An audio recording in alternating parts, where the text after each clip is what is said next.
Greetings everybody, the Doctor here. Welcome back to more Star Trek Online. This is the second part of our career guide. This one is going to focus on engineering. Now, the last video was almost 3 hours long. I realized that was incredibly long, very unexpected that it would actually go that long. Very unscripted. I had no idea, my plan for that video. This one now, I'm going to perhaps refine that a bit. Maybe it won't be as long. So I'm just basically going to do the same format that I used for the science video. So this is my engineer. This is the last Doctor. He was my second character I ever created in the game. He is completely engineer. He is a liberated Borg, is the species that I chose for him. And he has this wonderful ability or trait with liberated Borg called a neuroblast, which, as you can see there, you use it on the foe. It attacks the foe, reduces their run speed. After 4 seconds, it can stun. 5% chance to expose them. Just a little thing to do on an enemy. All right. So the first thing that we're going to do is basically run to the skill trainer, the BOF trainer, just like we did on science, and go through all the engineering abilities currently available that you can train up in. Now keep in mind, these will be changing, or whoa, now talk about some lag right there, right into a wall. They will be changing in an upcoming update, the bridge officer revamp. They'll be adding new bridge officers. They'll be doing new bridge officer powers, I should say. They'll be doing all kinds of new things. But for right now, we can see what's available, and in this way we can compare the abilities that there are now to what there will be in the future.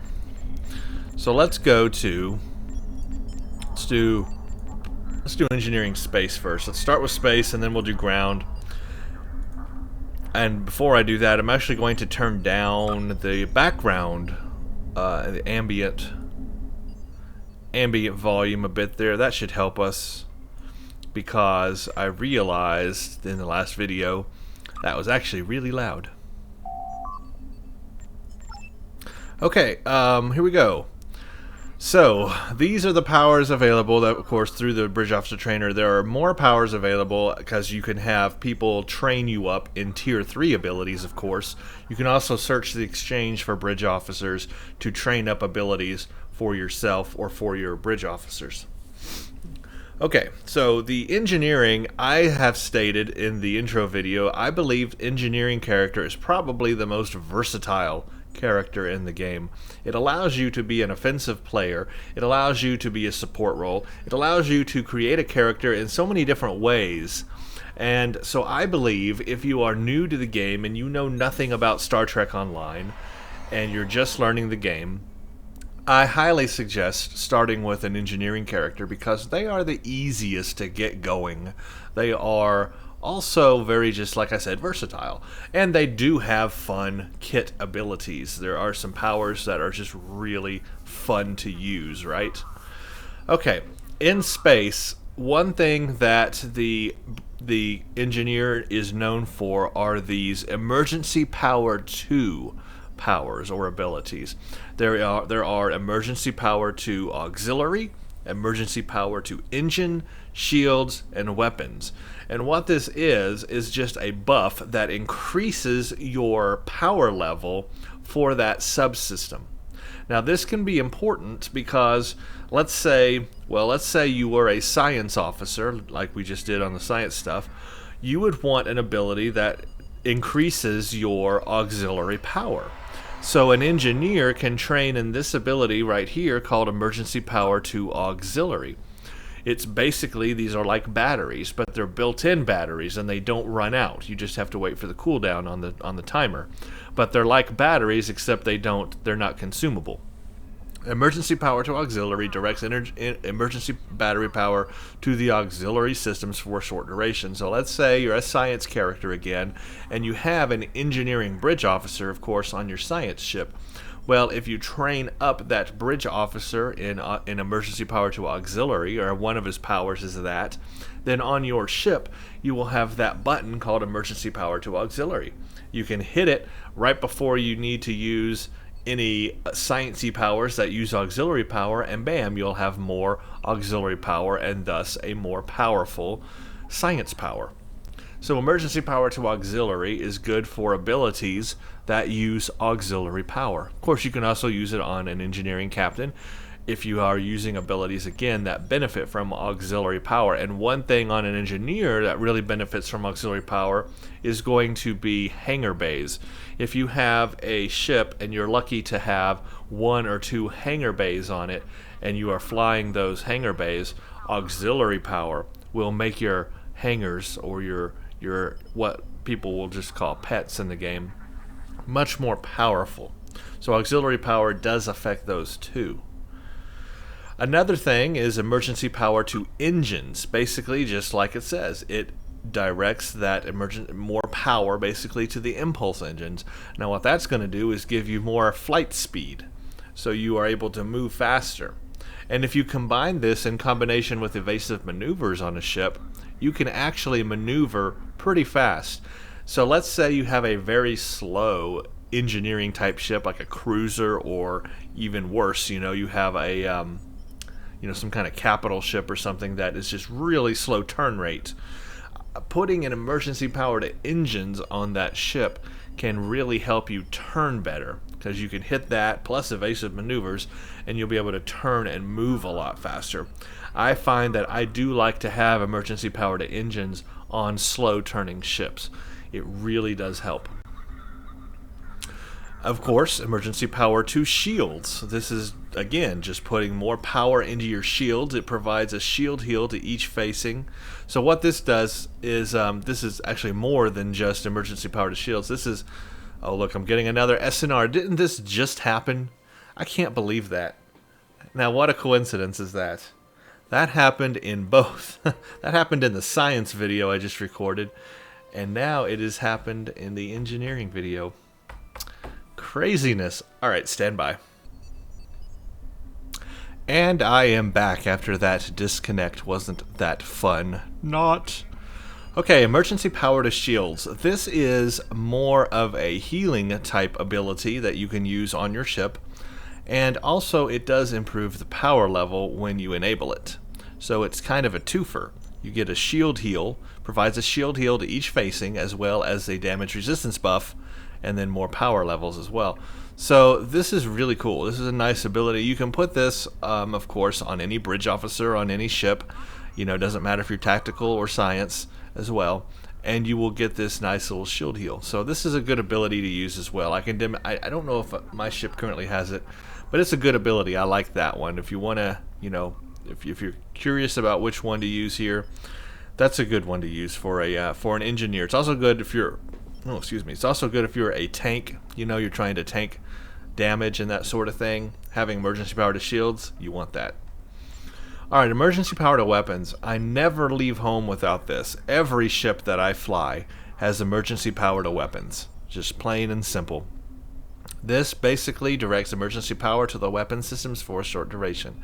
Even if you're at 120 weapon power or 125, this will still help. And the way you can tell if this is helping or not is when you go into space, you can enable a window to view your weapons that are firing. That's where you select the auto fire on the weapons. If you hover over the weapon, it will show the energy damage and the DPS of the weapon. When you hit emergency power to weapons, that weapon damage and DPS should go up. If it doesn't go up, then that's not benefiting you, so don't worry about this feature. But if you hit this and it does benefit you and you get more damage when you hit it, this is a benefit. Now this of course has 3 different levels, just like everything else. Emergency power to weapons tier 3 is just going to give you much more damage. So let's say you are, this character right here, in fact, he flies beams on his ship, and beams are not as powerful as cannons on an escort.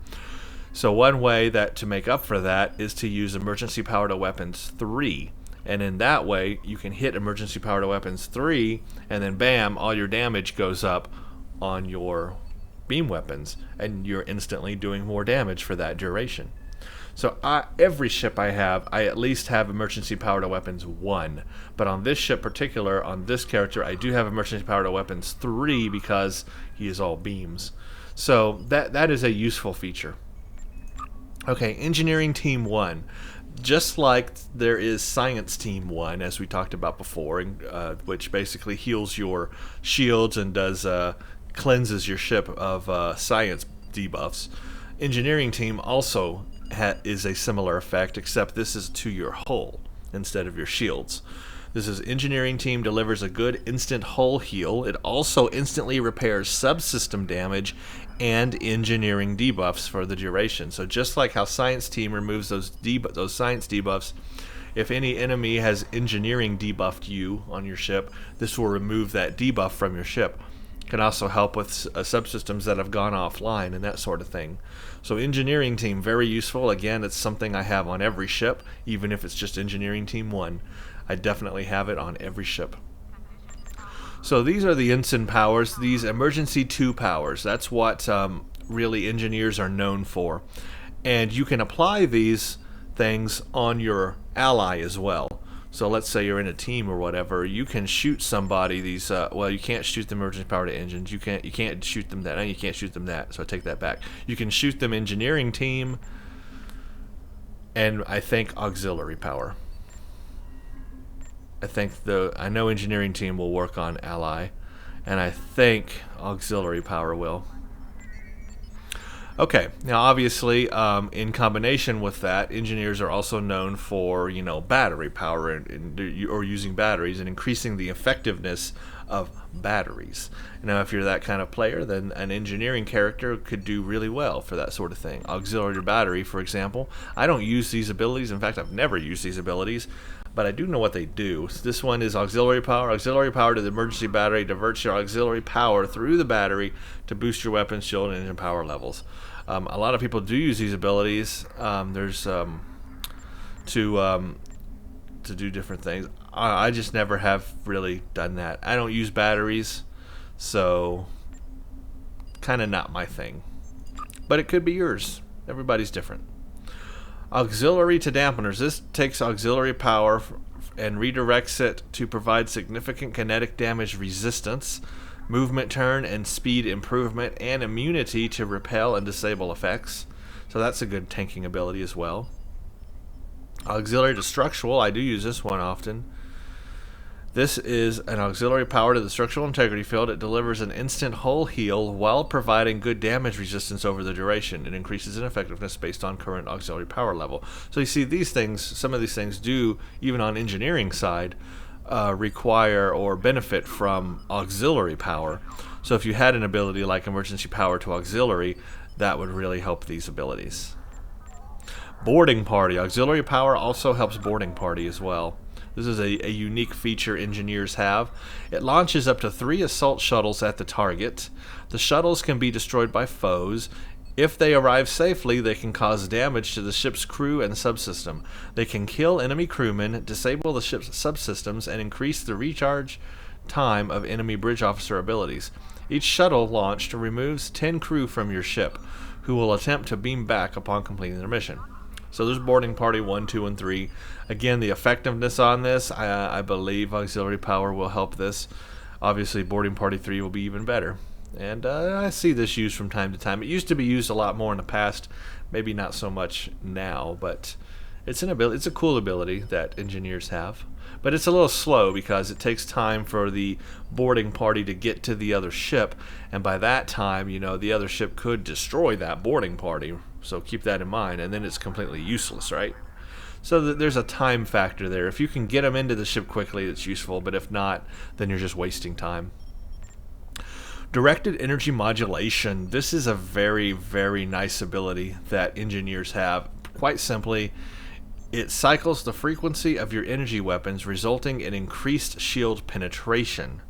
So it just allows you to get through those shields better and faster. So you could use this, with beam weapons, for example. It'll just help, get through those shields better. And then fire a torpedo at the enemy and do a lot more damage that way. Of course, there's directed energy modulations 1, 2, and 3. 3 is going to be better. But again, yeah, very good ability. Emergency power to auxiliary 2. Of course, there's tier 2 and 3 abilities of each of these. Emergency power to engines 2, shields 2, weapons 2, engineering team 2.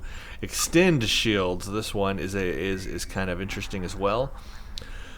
Extend shields regenerates the shields of the target ally and improves their damage resistance, increasing effectiveness based on current shield power level. So this is basically if you're in a team and you want to play a support role.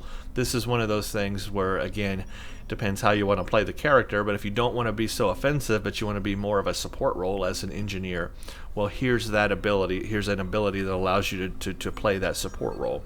So this is why I'm saying engineer is so versatile. They can do so many different things.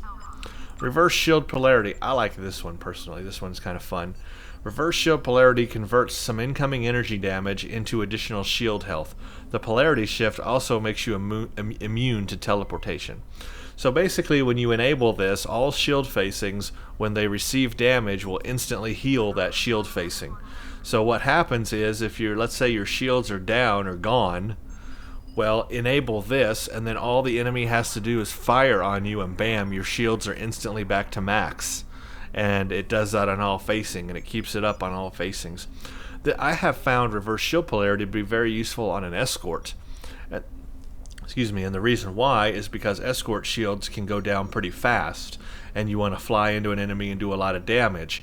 So if you enable reverse shield polarity as you go in there, then the enemy's firing on you, your shields are going to last a lot longer, because every time they fire on you, it's healing your shields in addition. So it's like they can fire on you, your shields heal, but then you're able to sit there and do a lot of damage, and then you can fly out after reverse shield polarity has expired. So this is useful not just on an engineer who wants to be a tank, because again, this is also a good tanking ability, but it's useful on other ships, like a tactical ship. Very useful, I find that. So reverse shield polarity, I really like that ability. Alright, Lieutenant Commander powers. There are some offensive powers. One of these is an aceton beam. Although most people don't find this too useful, you won't find this used a whole lot. Aceton beam places a radiation hazard on the target, drastically reducing its energy weapon damage, and delivers radiation damage over the duration. So this thing is a twofer. It has two abilities basically. One, it delivers radiation damage over the duration. Now the radiation damage it delivers is very minute. It's very small. So people really don't use this weapon for that radiation damage. Instead, this weapon is mostly used for that ability of drastically reducing energy weapon damage from the enemy.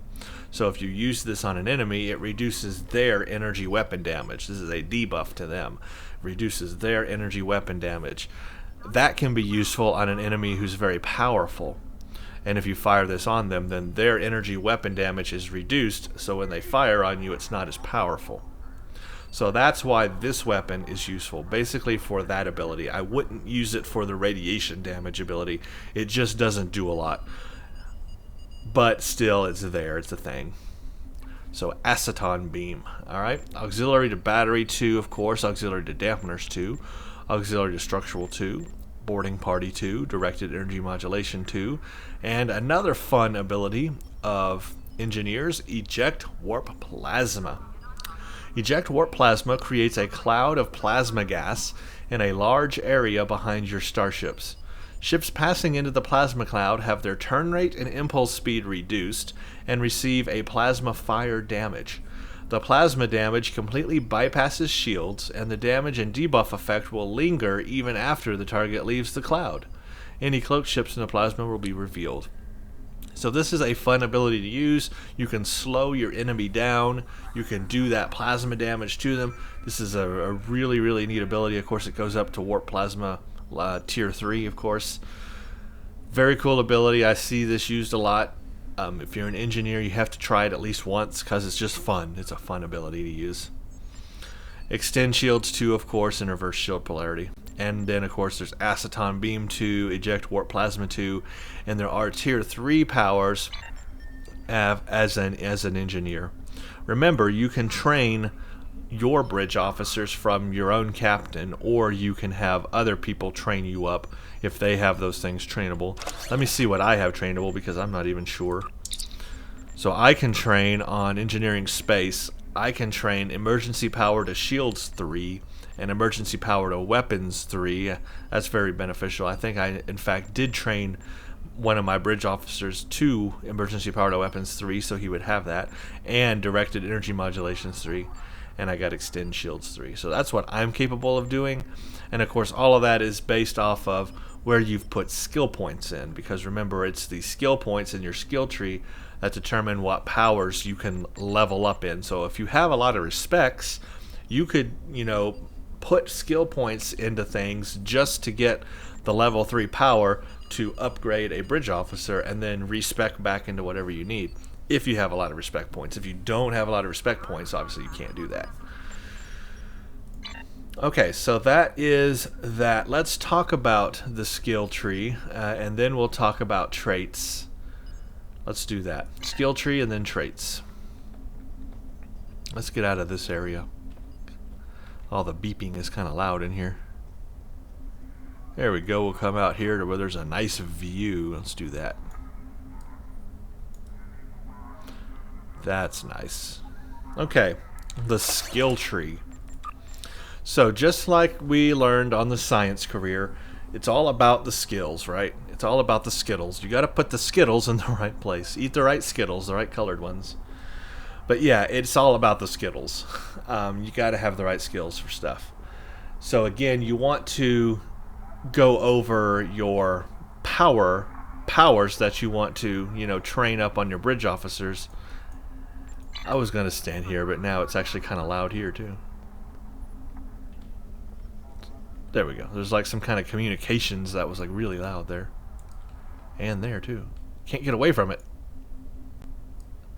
There we go. Okay. So again, just like on the science, you want to first determine what powers you want to use on your engineering character. You want to determine those powers first, and you want to train up your bridge officers and train up yourself and get all those powers going, right? And then after you do that, then you want to go through the skills and make sure the skills match the powers. So just like anything, I believe that putting stuff into energy weapons and projectile weapons and weapons training and targeting system, these 4 here are kind of mandatory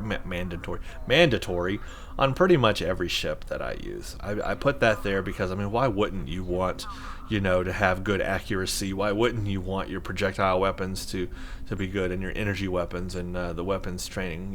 That's just kind of, to me, that's just a given, these 4 here. Now this one, attack patterns, obviously that's going to be more like your tactical character, alpha, beta, omega attack patterns. You don't use those on an engineering so much. You could train bridge officers in some attack pattern abilities on an engineer for sure. It's not like it's impossible. You can do that, and then you can put power into attack patterns, and you could use that on an engineering character. It just depends what you want to do with your bridge officers. But I didn't. Of course, you can put things into maneuvering too, or stealth, or threat control. I just chose not to do that. I put more into energy weapon specialization, projectile weapon specialization, and all that on my engineering character, just to get his weapon damage up. Because again, I realized that as an engineer, I'm going to be mostly flying cruisers that are flying beam weapons, and beam weapons are just not as powerful as cannons. So I'm trying to get all that damage up as much as possible, maybe do more critical hits and that sort of thing. Okay, so we went over science and operations systems on our science character. Now, on an engineering character, you don't have to use these as much, obviously, because you are not using sciencey powers. So you'll see I have more power stuff set in the engineering systems than I do in the science and operations systems, whereas on the science character, I had so much stuff put into the science stuff. Well, it's the opposite, obviously, here with an engineer. I did put points into Starship Shield Healing because I use Science Team, and I'm kind of built my engineer as a tank. So as such, he needs to have better shield healing, and also shield systems. The higher your skill, the more hit points your shields will receive. So very, very important for a tanking character is to have his shield hit points up there. So again, I put that there. I just had one little thing left over at the end I had to put somewhere, so I put resist energy and shield drain. So this one little thing is just because I came to the end of the columns here and there was like a little bit of skill point left I had to put somewhere, so I just put it there. I don't really like the way the skill tree works. It's really, really funky. So yeah, most of the stuff is in engineering systems. So, driver, excuse me, driver coil. Now this one is controversial. You know, a lot of people don't really need to worry about putting points into driver coil. It improves your warp speed and turn rate and sector space. I mean, that's not really that important, to be honest with you. The skill will not allow your ship to travel faster than warp 10. I mean, it's good if you use slipstream drive. It does improve your full impulse speed and full impulse turn rate, though, as well as reduce the power drain on other systems while in full impulse. Excuse me. Therefore, it does have a benefit when in regular space or when you're fighting on enemies. Your full impulse turn rate is improved, and the power drain when you hit full impulse is lessened, and so that could be a benefit in regular space as you're in combat and that sort of thing. Otherwise, you could probably save points by just doing without driver coil. In fact, I don't even know why I have it maxed. This is left over from an older build, just like my science skill tree was, and as you can see, I have no respect tokens. I would have to spend some money to get one, so I've just kind of left it alone for now. But if I were to reskill this and do this again, I'd probably take those points out of driver coil and put them somewhere else. Now, structural integrity, I feel this one is important. Obviously, as a cruiser or an engineer or as a tank, this skill improves your starship hull strength. Flat out, period, bam, there it is. So, you know, hull strength. Yeah, you want to increase that hull strength. Get the and that'll basically make your hit points or your hull strength in space higher. So by doing that, you'll have a higher hull strength. I mean, it's just plain and simple. Hull repair. This skill improves all starship hull repair and healing abilities. Engineering team, a big thing again on an engineering character, especially if you're going to be a tank. You want to heal your hull, so you're going to use engineering team. You may also use hazard emitters, which is a science ability, but I mean, you can put that on a bridge officer, right? Auxiliary destructible, that could also be useful. And the big one that engineers just absolutely love, Miracle Worker, right? Miracle Worker is also boosted by Starship Hull Repair, and that is an incredible ability. So really, there's a lot of abilities here that any ship could use, any career. Engineering team, hazard emitters, auxiliary structural, and Miracle Worker on an engineering character. So this Starship Hull Repair is very important, so that's why I maxed that out. Warp core efficiency, again, this increases your ship's power levels, weapons, shield, engines, and auxiliary, when the power level is low. And then warp core potential is just a flat out increases all power levels, weapons, shields, engines, and auxiliary. So these two really help get my power levels as high as possible and keep them maintained as high as possible. Hull plating. This skill improves your starship damage resistance to energy damage, which includes damage from beam and cannon weapons. So basically, if you want to build a tank, you want hull plating. You want a lot of resistance to energy damage and all that sort of thing. So hull plating. The other thing is armor reinforcement. That is kinetic and physical damage. Obviously, that's you're not gonna be able to max that out completely unless you just want to focus on that, but that would be a waste. Shield performance. This skill grants you a flat bonus to your shield power level. So there you go. I mean, just another thing to give me more tanking ability. Again, my build is built for tank. Mine is built for that kind of thing. You don't have to be, but mine is. Weapon performance. This skill grants you a flat bonus to your weapon's power level. The more points you have in Starship weapon systems, the greater the bonus. Again, because I'm a cruiser, I'm flying cruisers mostly, with lots of beams, and that's the key right there. Lots of beams, because cruisers typically can have 4 fore and 4 aft weapons. So you're going to be flying a lot of beams. So having that weapon power up is really going to help. So that is basically how you want to look at setting up your skill tree there for the engineering. You want to focus on things that make sense to you. There are more things here. If you're into batteries, for example, this skill will cause the power gain you receive from batteries to last longer. So if you're using a lot of batteries, we'll put your skills here. Obviously, that's where you need them. Subsystem repair. This skill improves the starship subsystem repair rate. Damaged subsystems, weapons, shields, and engines and auxiliary come back online over time, the amount of which is based on the percentage of able crew. This skill decreases the time it takes for a disabled subsystem to come back online. Simple. Electroplasma systems. Alright, this skill improves the power transfer rate between starship power systems. Power transfer rate is another big thing about engineers, and especially if you're flying a lot of beams, you want a really high power transfer rate. When you transfer power from one system to another, such as weapons to shields, improving this skill will increase the rate at which this energy transfers. This skill also improves any starship ability that transfers power from one system to another, such as emergency power 2 abilities. So you got emergency power to shields, emergency power to weapons, blah blah blah. So these emergency power 2 weapons can be or abilities can be approved by the electroplasma systems. That's going to improve your power transfer rate. Impulse thrusters. This skill improves your starship impulse speed and turn rate. The higher this skill, the faster your ship will move, and the greater your ship's turn rate will be while at impulse speeds. The skill will not improve your ship's speed and turn rate while at warp speeds, though. So just another way to increase your maneuverability.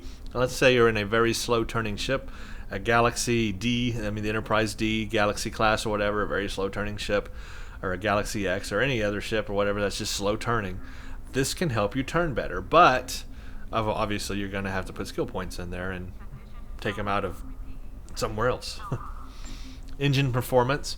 This skill grants you a flat bonus to your engine power level. The more points you have, blah blah blah. So basically, this is like emergency power to engines, except it's just always more power to engines.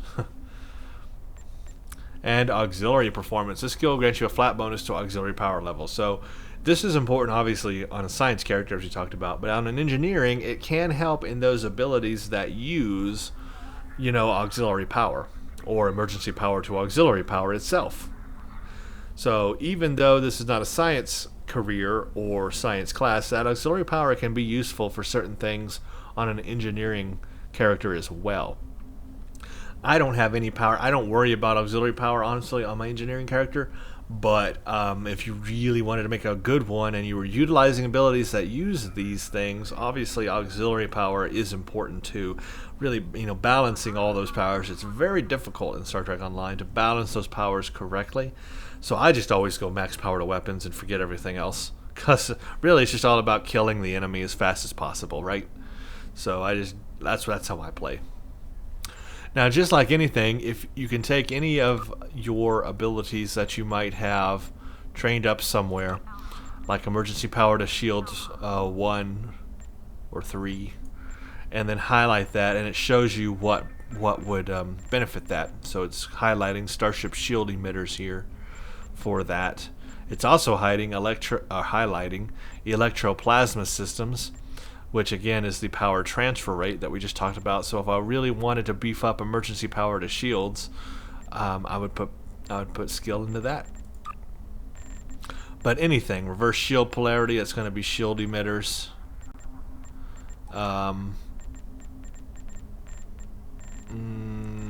What else do I have? Emergency power to weapons. Power transfer rate, obviously. Engineering team is hull repair. So basically, just like we showed in the last video, you just hover over those things and it tells you where you need to put the skill points to help your character. But yeah, these skill points, so very important for determining the effectiveness of your powers. And I cannot emphasize that enough, because people will not put the right skill points in the right place, and they will wonder why their powers are not very useful, or why their character is not very useful. So this skill tree, it's a very important part of your character. So study it, learn it, and make sure that the powers you're using, match the skills that you have put in there, or the skills match the powers, that is. Okay, let's go into traits now. So I am Liberated Borg. So, each species is going to have different available traits. So the traits I'm going to show you right here are for a Liberated Borg human. But if you had a different species, they are going to have different traits available. So just keep that in mind. Alright, but space should be, it's really the ground that are more unique. Space should kind of maybe be the same, or at least close to the same. Accurate is a trait you can have. Space trait improves the accuracy of space weapons. Because I'm firing beams on my engineering character with cruisers and that sort of thing, accuracy is very important, and accuracy will improve your damage. So I have that trait going. There is an astrophysicist trait, but again, that's more science-y. It improves stealth detection, improves shield drain, energy drain, improves exotic damage. I had that on my science character, but not on my engineering character. Don't need that. EPS manifold. Now this one you could. This one is batteries. When you use emergency power to auxiliary, emergency power to engines, or emergency power to shields, or emergency power to weapons, this trait causes all of your other power levels to gain a moderate subsystem boost. When you use any battery, this trait causes all of your other power levels to gain a large subsystem boost. The duration of these subsystem power boosts is based on your battery's skill. So if you have a skill in the batteries, you can use this trait. Boy, you can really get some benefit there, but that, of course, is if you use batteries. Elusive. This is probably more of a tactical trait. It increases your ship's defense value, which reduces the chance for enemy ships to hit you with their weapons. I mean, you could use it if you really wanted to be just all tank and nothing else. Elusive could be a good ability to help. Let's see, what else do we have? Not as many ship abilities. Techie, increased hull repair and heal plus regen. Improves your hull repair skill, which increases the effectiveness of abilities that heal or regenerate ship's hull, improves hull healing, and I am using abilities that repair or my hull. Warp Theorist, very important one that I always use. It improves your power levels and power transfer rate. So this one also helps with power transfer rate. So you can put skill points in there to help with transfer rate, but there's also a trait here that does that as well. It improves your Warp Core Potential skill, which increases all power levels. Also improves Electroplasma Systems, which improve power transfer rate and regeneration rates aboard your ship. So I very much find that useful, especially as an engineer. Grace Under Fire. This is the special ability that engineers have. This helps their Miracle Worker, and we'll talk about Miracle Worker because that's a fun ability. Taking damage can reset the recharge on Miracle Worker. Space trait. If you take more than 20% of your hit points and damage within a 5-second period, the cooldown on Miracle Worker is reset. So this is a really, really neat ability, and this has happened to me quite often, actually. I will use Miracle Worker, but then I still take a lot of damage, and I'm back down in my hull strength by a lot. Well, having this trait enabled resets my Miracle Worker when that happens, and bam, I can use Miracle Worker right again. There's like no wait period, no cooldown, so it's pretty awesome. This has happened to me a lot. So if you're an engineer, select Grace Under Fire. Make sure you have Miracle Worker on your hotbar in space, and this ability will save your butt a lot in space. Miracle Worker is pretty much an awesome engineering ability. So those are the space traits available to me, and you can see the ones I chose were Accurate, and Techie, and Warp Theorist, and Grace Under Fire. But also remember, you have Reputation space traits as well, and you want to put the space traits on there that make sense for the character and abilities you're using. I have pretty much all space traits available to me from every reputation, and the ones I've chosen, although I probably need to look over this again because now I have the Delta Rising stuff too, and I haven't looked at what they do. But the ones I have right now is Advanced Hull Reinforcement. It provides plus 10 all damage bonus resistance rating. I have Fortified Hull, which gives you plus 7.5% hull strength, basically improving your hit points in space even more.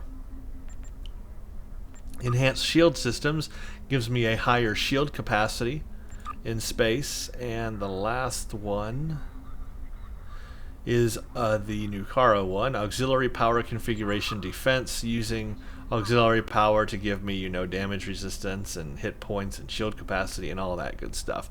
So as you can see, I built it as a tank, but if you wanted to do other things, obviously that's up to you. You can increase your critical severity. You can enhance shield penetration. This then combined with directed modulation, for example, could really help you get through shields. That would be actually a good combination. I just thought of that, and it's the first time I actually thought of using those two things together. More critical hit chance. 40% damage bonus. Dealt as damage over time over 6 seconds. Hull repairing nanites. Regenerate your hull. Tactical precision. Even more accuracy. It stacks, but what has to happen? Oh, yeah, you have to use a tactical bridge officer ability for that to start stacking. Anti-proton damage resistance, flight speed, flight turn rate, armor penetration, reflecting energy damage. Okay, that one. Restored stuff there, I don't even know. Rending shots. Of course, you wouldn't use sensor targeting analysis on a cruiser.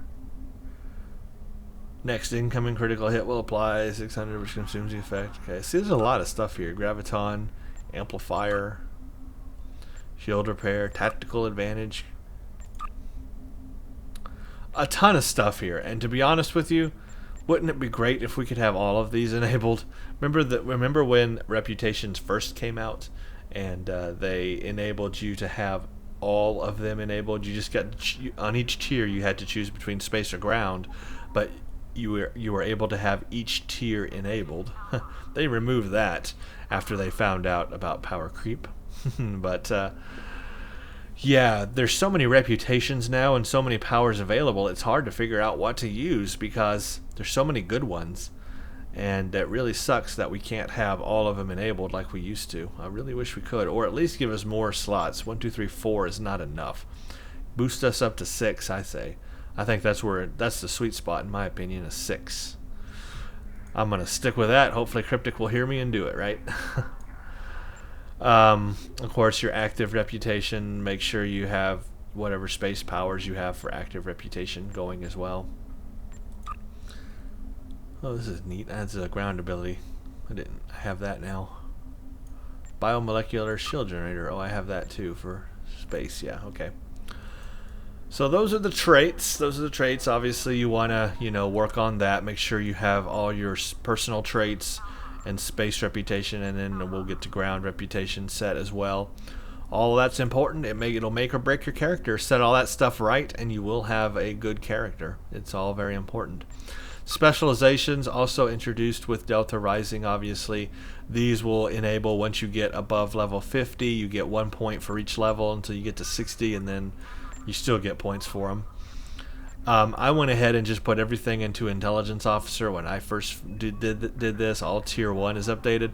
These abilities right here, if you're going to tank, this tree right here is very important. This is Hide Weakness. When any shield facing is depleted, you get an all damage resistance rating for 5 seconds along the exposed arc.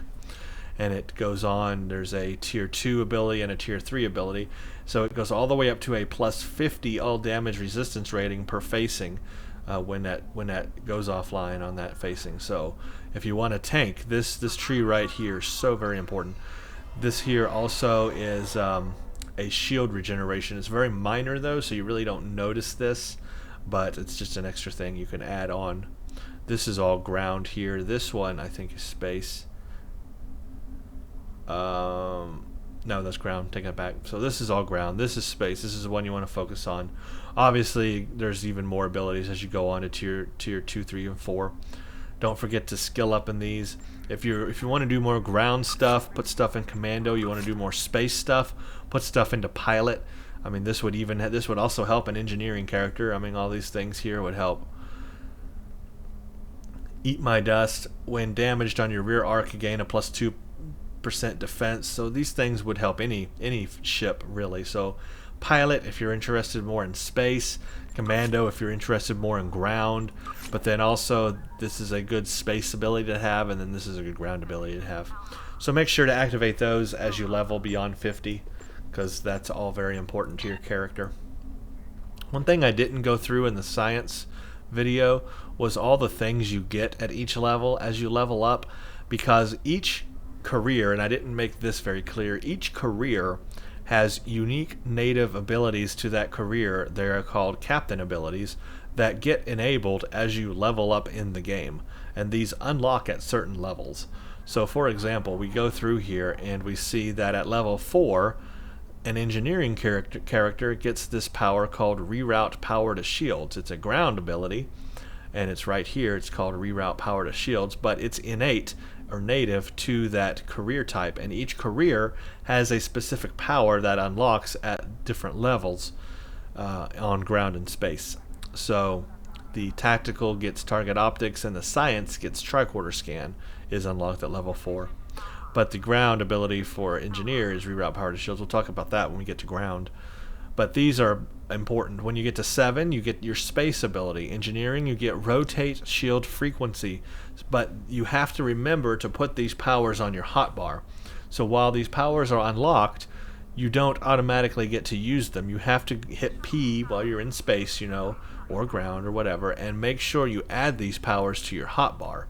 You have to go here, not here, you have to go here and drag the power onto your hotbar. So while these powers unlock, you may not see it on your hotbar, but keep it in mind that you have that power now, and you need to make sure you put it on the hotbar and use it, because these are abilities that will help you. And this is what I mostly see.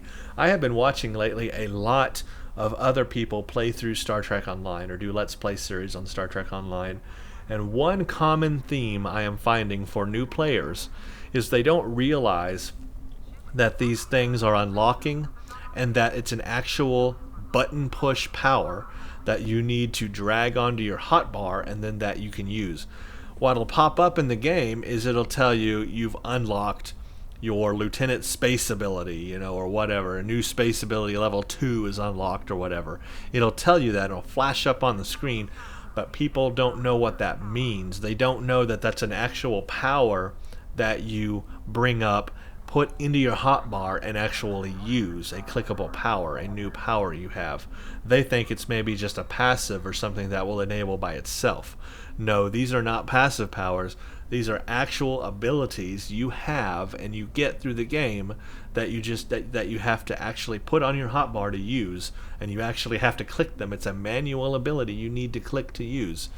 But they are incredibly useful, and they are what makes your character unique based on the class that you are, science, tactical, or engineering. That's what makes it unique, because every class has a different kind of ability enabled. So rotate shield frequency, we'll talk about that when I get into space, and I'll show you that. That is very important for an engineering character. You want to use that ability when you go into battle in space all the time. We'll go through, we'll look at the other ones here. That's ground. At level 17, you get EPS power transfer for an engineering character. That's another extremely useful feature for an engineering character in space. You want to use that. You have to use that. It makes things better, but you have to add the button to do it. Next is Nadion inversion, another useful feature on an engineering character. We'll talk about that when we beam up to space here in a second. And that is also going to help you, and it goes on and on. Let's see, 37, you get Miracle Worker. Again, I talked about that. That is an incredibly useful feature for engineering characters, and people will not even realize it's a thing. It's like it'll flash up and say your ability rank 3 is available, but then they don't know what that is. Well, that is your Miracle Worker coming online at level 37. So go put your icon on the hotbar and use it, because it'll save your butt. 47, you get Engineering Fleet. That's very useful, and that's just like Science Fleet. And then you get 57, you get Engineering Fleet 3, level 3. That's a new ability there. So those are your space abilities that are innate to an engineer, and they're important. They make you a good engineer. You got to use those abilities, but you got to put them on your hotbar. All right, so Next, before we beam up to space, let me just show you this ship that I'm currently flying is a work in progress. I just want you guys to realize that. The ship I'm fixing to show you, a work in progress, not finished, just got it, still building. We'll do a ship review on it, not there yet. This is a Benthan Assault Cruiser. The backwards Benthan Assault Cruiser, I might add. Nowhere near finished. Don't even look at my build, because don't even look at it right now. But what I wanted to show you is basically just how you can set up an engineering type of ship. Obviously, you're going to have on a cruiser or any kind of cruiser, you're going to have a commander engineering station. So you can fill that with a tier 3 ability. I went with directed energy modulation. Again, like I said, I also went with emergency power to weapons 3, and I'll show you how that really benefits damage on your weapons. Engineering team 2, and because it's a slow ship, I did mention that I put this on slow ships. Emergency power to engines, just to help me move better. And then I have reverse shield polarity 1 and emergency power to shields. These powers are not set in stone. Again, this is a work in progress for this current ship. But I like to do like to like. This is very controversial. Some people, will say, oh, you can fly a tactical ship on an engineering or a science ship on engineering. And sure, I like to keep like to like. I just think it melds better. So to me, a cruiser on an engineering character makes a lot of sense. Or a hangar bay kind of thing, like a capital ship or any kind of the word has escaped my brain. The kind of ship that carries hangars, has hangar bays, and has ships that help support it. That type of ship, I think, fits best on an engineering character. But of course, you don't have to. But that's how I do it. All right, we won't talk too much all about that because this build here is kind of crazy. Alright, let's beam up into space now, and I'll show you all the wonderful spacey powers.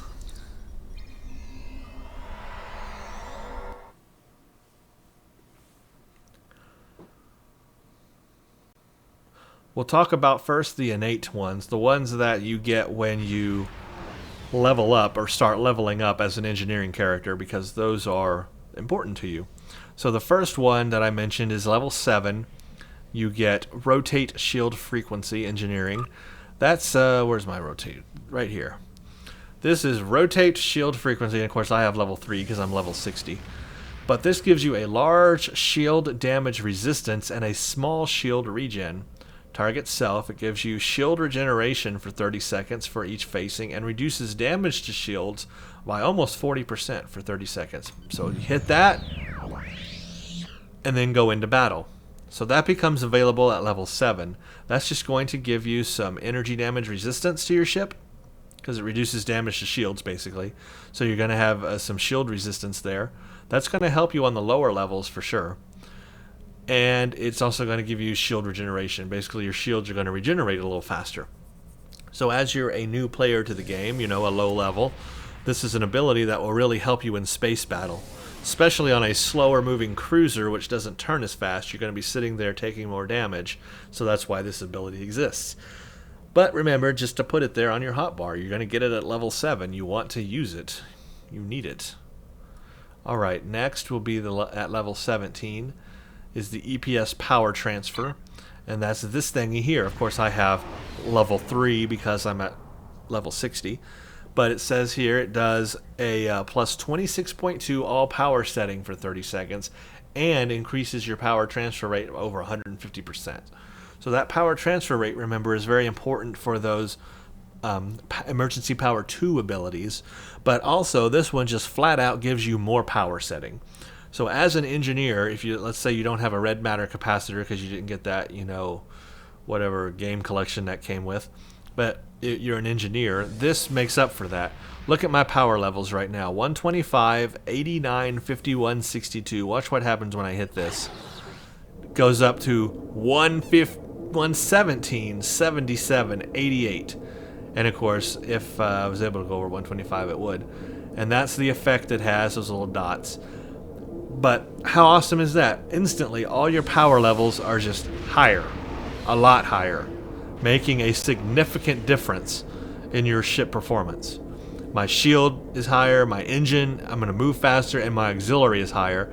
So that means I can use those auxiliary powers, or like boarding party, or I can use, you know, a hangar bay powers. If I've got hangar bays, I can enable that before I do hangar bays, and that's really, really going to boost my damage.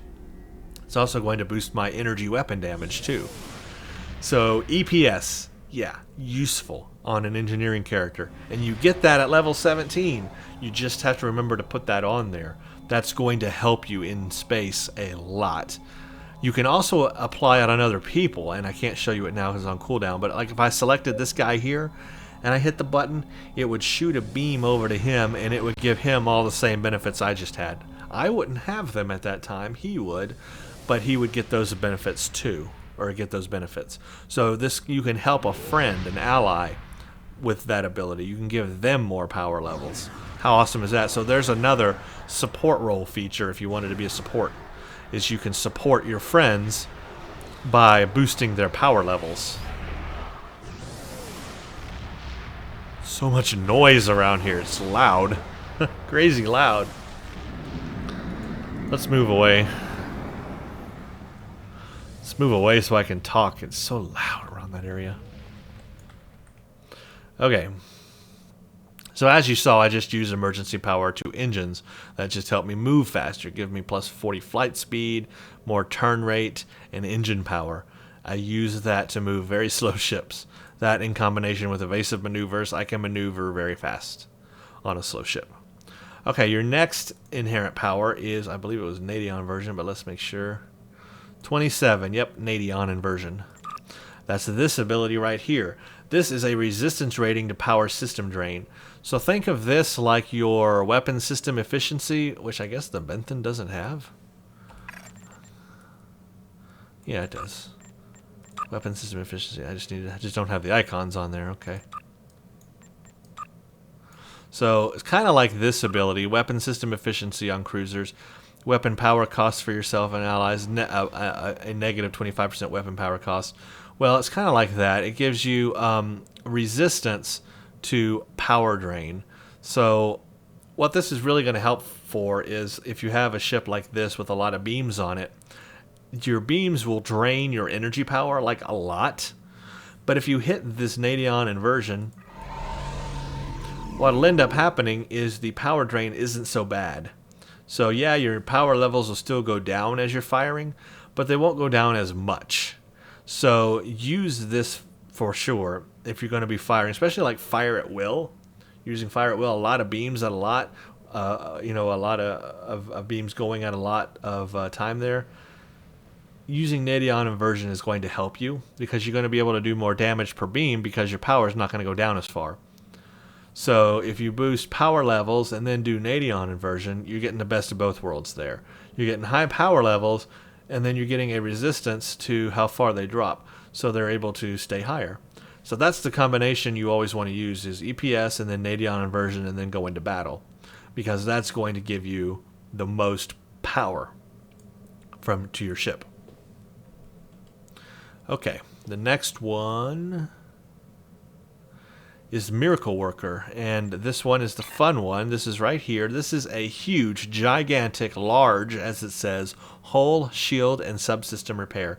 Look at those hit points that you get. 15,000 hit point repair, 4,000 shield regeneration applied once to each facing, and repairs disabled systems as well if like someone has taken off all your systems or they're all offline or whatever. It looks like that. And you can't see it, but basically if I were damaged, look, Grace Under Fire even procced. I'm not even doing anything. Grace Under Fire is already active. My trait. See how awesome that is? So that means right now if I were taking more damage and I were to take, whatever it said, percentage of my hull, Grace Under Fire would kick in and this cooldown would reset. Bam, I'd be able to hit Miracle Worker again. So that's how Grace Under Fire works with Miracle Worker. I just have to take damage. But basically, if I were taking a lot of damage and then I hit Miracle Worker, bam, I'm instantly healed like that. And it's so awesome. It's a great ability. Maybe I can show you that in this video. I'll try to let my ship take a lot of damage so that I can hit Miracle Worker and let you see how much it heals the ship. Very useful. Remember, you just got to add it to your hotbar. It's another feature you get. At level 47, you're going to get Engineering Fleet, and at 57, Engineering Fleet 2. Is that it? No, it's this right here, Engineering Fleet. Just like Science Team, this does a lot of things for you and your allies. Remember, if you're in a team and you have a team list window over here, this helps everybody on your team too. Gives everybody a plus 33.2 all damage resistance rating. It also improves their hull healing and their power levels for 30 seconds. So let's enable it. See, it doesn't translate here. Oh, it does translate there. There we go. 90, 52, 63. So there you go. It just took a second to enable. But it also increases your power levels. Put these together and put this together. Look at those high power levels that I now have. In the Nadion inversion, it will keep them from falling real low. Red matter capacitor on top of that. Oh my gosh. Boy, if I could maintain power levels like that, how insane would that be? Incredible. Then I could fire my main Benthen weapon here. Fire, come on, fire. You're able to fire it early in battle, but I guess you can't here. And now my power levels are back down again. Yeah, that one takes so long. Let's go towards someone. I'll show you how you can enable these features. Well, I can't actually. They're on cooldown. Never mind. I was going to show you how you can enable them on an ally, but they're on cooldown now because I just used them. Warning. Ship is under attack. Let's fire at ESD. Actually, let's do that. I'm totally going to do that. Well, let's reorientate the ship. There we go. Okay, I'll wait for that to cool down, and then we'll do that. That'll be fun. All right. So those are your innate abilities, and you want to remember to use those. Those are your engineering abilities, but they're useful. Rotate shield frequency. So before you go into battle, you hit that, and then you go into battle. Boost up your power. Do the Nadion inversion. Do the engineering fleet. You do all that stuff, you're going to be really, really powerful for like 30 seconds before it all runs out. But then Miracle Worker will save your butt when you're about to die. You can't use it on somebody else. You can't target a foe. I mean a friendly. You cannot target a friendly, an ally, but you can do it on yourself. Okay, what else? That's kind of like it in space here. You just want to be sure to use those space powers. So my current stats on this ship, again, a work in progress ship, but I'm like 80,000 hull, which is actually kind of low because I've had some other cruisers that are much higher than that. Like the Hirogen, even though the Hirogen one was terrible, the Hirogen had a really high hull strength. This one is not as high as I would like it, and I do have those buffs going. I've got, you know, more shield hit points in the traits. I have the skills put up there, but still only 80,000. My shields are also only 18,000. I'd like to be more like 20. My resist are almost 50% though. That's really high. My critical chance is so low. I really need some critical chance consoles here.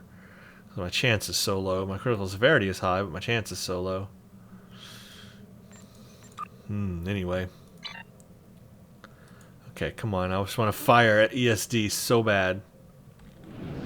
Let's get just a little closer. Fire. What kind of fire at Earth Space Dock? Everybody inside, hold on. You're about to get electrified in 30 seconds. The other thing I'll bring up is to show you the weapon damage and how emergency power affects your weapon damage, and everything really can affect your weapon damage. Come on, 9, 8, 7, 6, 5. Warning, ship is under attack. Bam. Yeah, I just shot at ESD. It did nothing. Okay, so this is cool. Let's look at my weapon damage right now. So you can see my anti-proton damage is 1347 and my DPS is 1077, okay? 1077. Let's just look at the DPS number, 1077. Hit emergency power to weapons 3, which I have, which is going to give me plus 27 weapon power setting and all energy damage. From 1077 to 1238. Now let's do that and do that. Still 1238. So those don't affect that because I guess I'm maxed out on my weapon power. But it's that emergency power to 3 that's really going to give you that extra damage there for your weapons. Of course, there is level 1 and 2, but 3 is going to give you the most. And then you get that plus 16.6% all energy damage. So it really will help. So if you've got a lot of beams and you want to do a lot of damage, emergency power to weapons 3. It's a good thing that engineers can do. If you're an engineer, again, you most likely will be doing cruisers. Fire at will is going to be very important for you. So I like to do fire at will 3. I always go with fire at will 3. It's just going to give me the most damage. Even beam overload I'll put on here because I have a lot of beams. Beam overload always crits now. That's the great thing about it. That was weird. It never used to do that, but they made it now so that it always crits. What I wanted to hit was I wanted to hit this and see if it does anything to that. No, so the engineering fleet does not actually help weapon damage per se. Now I know. Okay, so there you go, guys. Boy, that is space in a nutshell. You want to think about, of course, your weapon power, your shield power, and you want to think about what kind of ship you're flying. Obviously, if you're flying a cruiser like this ship, it's all beams. You've got four forward, 4 aft. So I'm going to max it out with beams, and in doing so, that means I've got to use beam-oriented weaponry, kind of like the science one, but beam-oriented powers, I should say, that coincide with that. So just kind of keep that in mind. But hopefully some of that information will help you guys out there. Oh yeah, one other thing. Because this is a cruiser ship, these cruiser ships have, and I need to put the icons on here, these cruiser array abilities. These are definitely useful if you're flying a cruiser. That's a weird sound. So I've got, I don't even use attract fire. Let's do weapons, and then let's do shields, and then maneuvering, and then attract fire. Okay. So these command strategic abilities are important on a cruiser. I don't wonder why I can't enable them. Look at that. I can't shoot them. I can't fire them. Well, that's weird. Why can't I use them?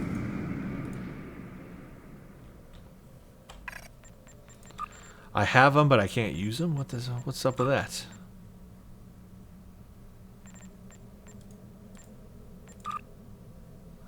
I don't understand that. Something's weird. I can't change instances. Yes, I can. Something's weird about that. I should be able to use those abilities while in space. But I can't. Look at that. I can't enable them. So I have no idea what's going on there, if this is a Benthen problem or what, but that's the weirdest thing. Anyway, if you have a cruiser, these are useful while in combat. This is weapon system efficiency. Basically, reduces the power cost of your weaponry. This one is shield frequency remodulation, plus 10% damage reduction to shields and shield regeneration. So this can help with that rotate shield frequency. You have strategic maneuvering, which will help you maneuver. It actually increases your turn rate and your flight speed. And then if you're an engineer or on a cruiser, you might want to do attract fire to aggro threat away from tactical officers, for example.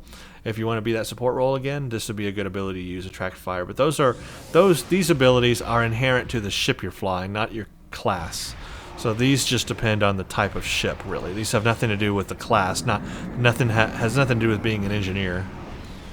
Just has everything to do with what type of ship you're using. So I'm just going to show you how you can use these abilities on people. Do a little drifting here. So this person here, for example, I want to... Come on, slow down.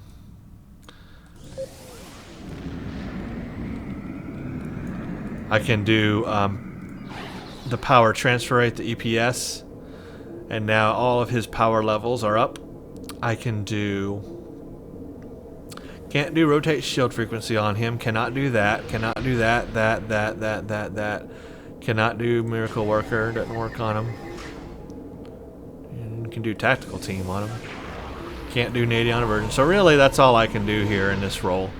All I can do is, I do have those buttons. They're down here. I just didn't see them. And of course, if he was on my team, he would also get engineering fleet as well. So I can do EPS and I can do engineering fleet to help my foe. My friend, I mean, not my foe. Why would I want to help my foe? So yeah, the Benthen ship. This is the direction it should be flying. which also looks weird, but this is the front of the ship and this is the back. This is the direction it should be going in. But they have it going this way. How fun is that? Okay, I gotta do it. I'm gonna fire on ESD one more time. This time I'm gonna get a little bit closer.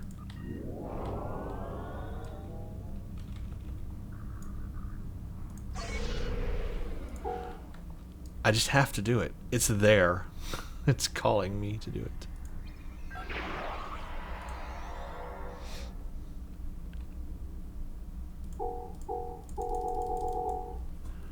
Fire. Here's reverse shield polarity. Warning. Ship is under Fire. attack. Yes. There we go. I electrified ESD. There's emergency power to shields.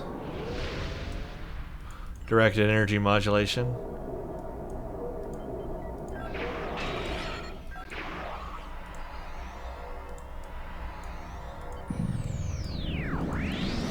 So the combinations of buttons that I hit when I go into battle is I always go emergency power to weapons. I go rotate shield frequency, and if I really want to start off, hitting hard, I do emergency power.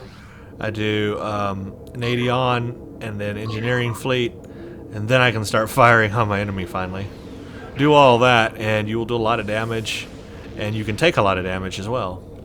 But if you want to save something, you can do that as well. Like hit all that stuff first. Like maybe sometimes I'll save the EPS for later.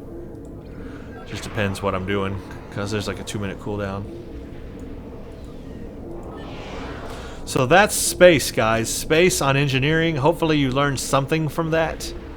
Now it's time to dive into ground abilities. I'm going to do the same thing we did in space, but we'll do ground. And we are going to do the same thing I did on the science video. We're going to do some space battle and ground battle at the end of the video here, so that you can see these abilities in action. But now it's time for ground powers. Ground.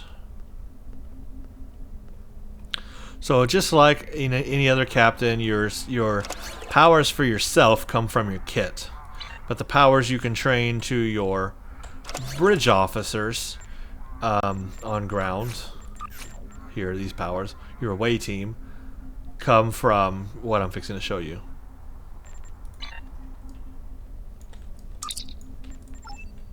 Okay, let's go. Engineering ground. Alright, so your ground engineering powers are also just as fun as space powers. Think more of devices. Think of the engineering person as the person who's going to throw down stuff on the ground and have devices and technology that do things, right? So a mine barrier. This is very useful. Chronoton Mine Barrier deploys 5 mines in front of you. Mines explode when hostiles get close, dealing kinetic damage with a slow effect. You can have up to 2 sets of mines active at one time. Damage from the explosion partially ignores shields. Mines are very good against the Borg. Anything that can use, kinetic damage to or suffers from kinetic damage. They're also good on things like taking down in Khitomer Accord ground, taking down the things at the end, the power transfer things or whatever. Putting these on devices or things you need to blow up, mines are good for. Basically just anything, mines can be very useful. I've seen them used a lot. Quick fix. It removes debuffs from the target and provides a ranged damage buff. It can also be used to repair fabricated objects, such as turrets and generators and androids, and improve the damage resistance of those objects. Can be used on yourself or an ally. So you can use this to, if you have a lot of fabrication equipment on the ground, you can use this on that fabrication equipment. You can use it on yourself. It removes debuffs. You can use it on a friend. You can help them out. So you can, again, use this on yourself or a friend, be a tank or be a support role. Quick fix is used a lot. Shield recharge, kind of like the reroute power to shields, but this is ability that you can use on your ally as well. It very quickly restores lost personal shield energy. So basically, when your shield, the blue line goes down, hit this, and your blue line goes back up. And you can use that on a friend as well. Weapons malfunction. It overloads the target's weapons, reducing its damage. It will also temporarily take the target's weapons offline. When a target's weapons come back online, the target will become resistant to weapon malfunction. So you can basically, if there's a big enemy firing at you, if you use this, it will kill their weapons, basically. Mine Barrier 2, just like Mine 1. Phaser Turret, this is fun stuff. Engineering has the ability of phasers and also mortars. These are things that you set on the ground that will do a lot of damage to your enemies, basically. If you have DOFs, you can have multiples of these. Turret fabrication creates a fixed position weapon platform at your location that fires beam weapons at nearby enemies. Turret 1 is equipped with a beam attack. It has no shields. So obviously different levels have different things. Quick Fix 2, reroute power to shields, is this ability, which comes with your captain. It's part of your ground ability, but they allow you to train it to a bridge officer as well. If you want, any of your bridge officers to also have the ability on ground, they too can have a reroute power to shields. It diverts energy from the engineer's tricorder to their personal shield generator, repairing lost shield health over time and temporarily increasing shield damage resistance. While the shield is repairing, any enemy that attacks the engineer has a chance to be exposed. So that's really nice to use when you're taking damage. A shield generator, this is a thing they throw on the ground. It's a fabrication. It creates a fixed position generator that generates a personal shield and reduces the damage taken by personal shields for allies in the immediate area. So it sets basically a dome. It's a shield dome. Anyone inside the dome takes less damage. Pretty simple. Shield recharge 2, weapon malfunction 2. Cover shield, another interesting thing engineers can do. Basically, it creates a fixed position force field that blocks the line of sight. It can be used as temporary cover. Cover shields can be destroyed. Its hit points can be increased by the generator skill. Equipment diagnostics. Equipment diagnostics removes and protects the target from mechanical debuffs. It also improves the effectiveness of armor and shields. It can be used on yourself or an ally. Medical generator, this helps heal yourself and an ally. Fabrication creates a fixed position generator at your location that heals allies in the immediate area. It also applies an analgesic that acts as a damage resistance buff. Phaser Turret 2 is going to be better than 1. It comes with shields, so it can protect itself a little bit better. And then now we get into Quantum Mortars. Quantum Mortar creates a fixed position weapon platform at your location that launches explosive projectiles at a long range.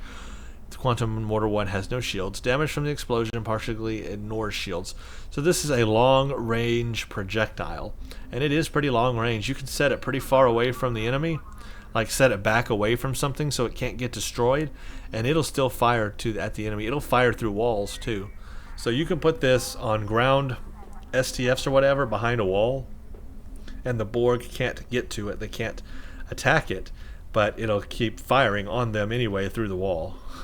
Kind of maybe an exploit, but maybe not so much. It's the way the game's always been, so if they want to fix it, they could. But yeah, it fires through walls. Reroute power to shields 2, shield generator 2, combat supply.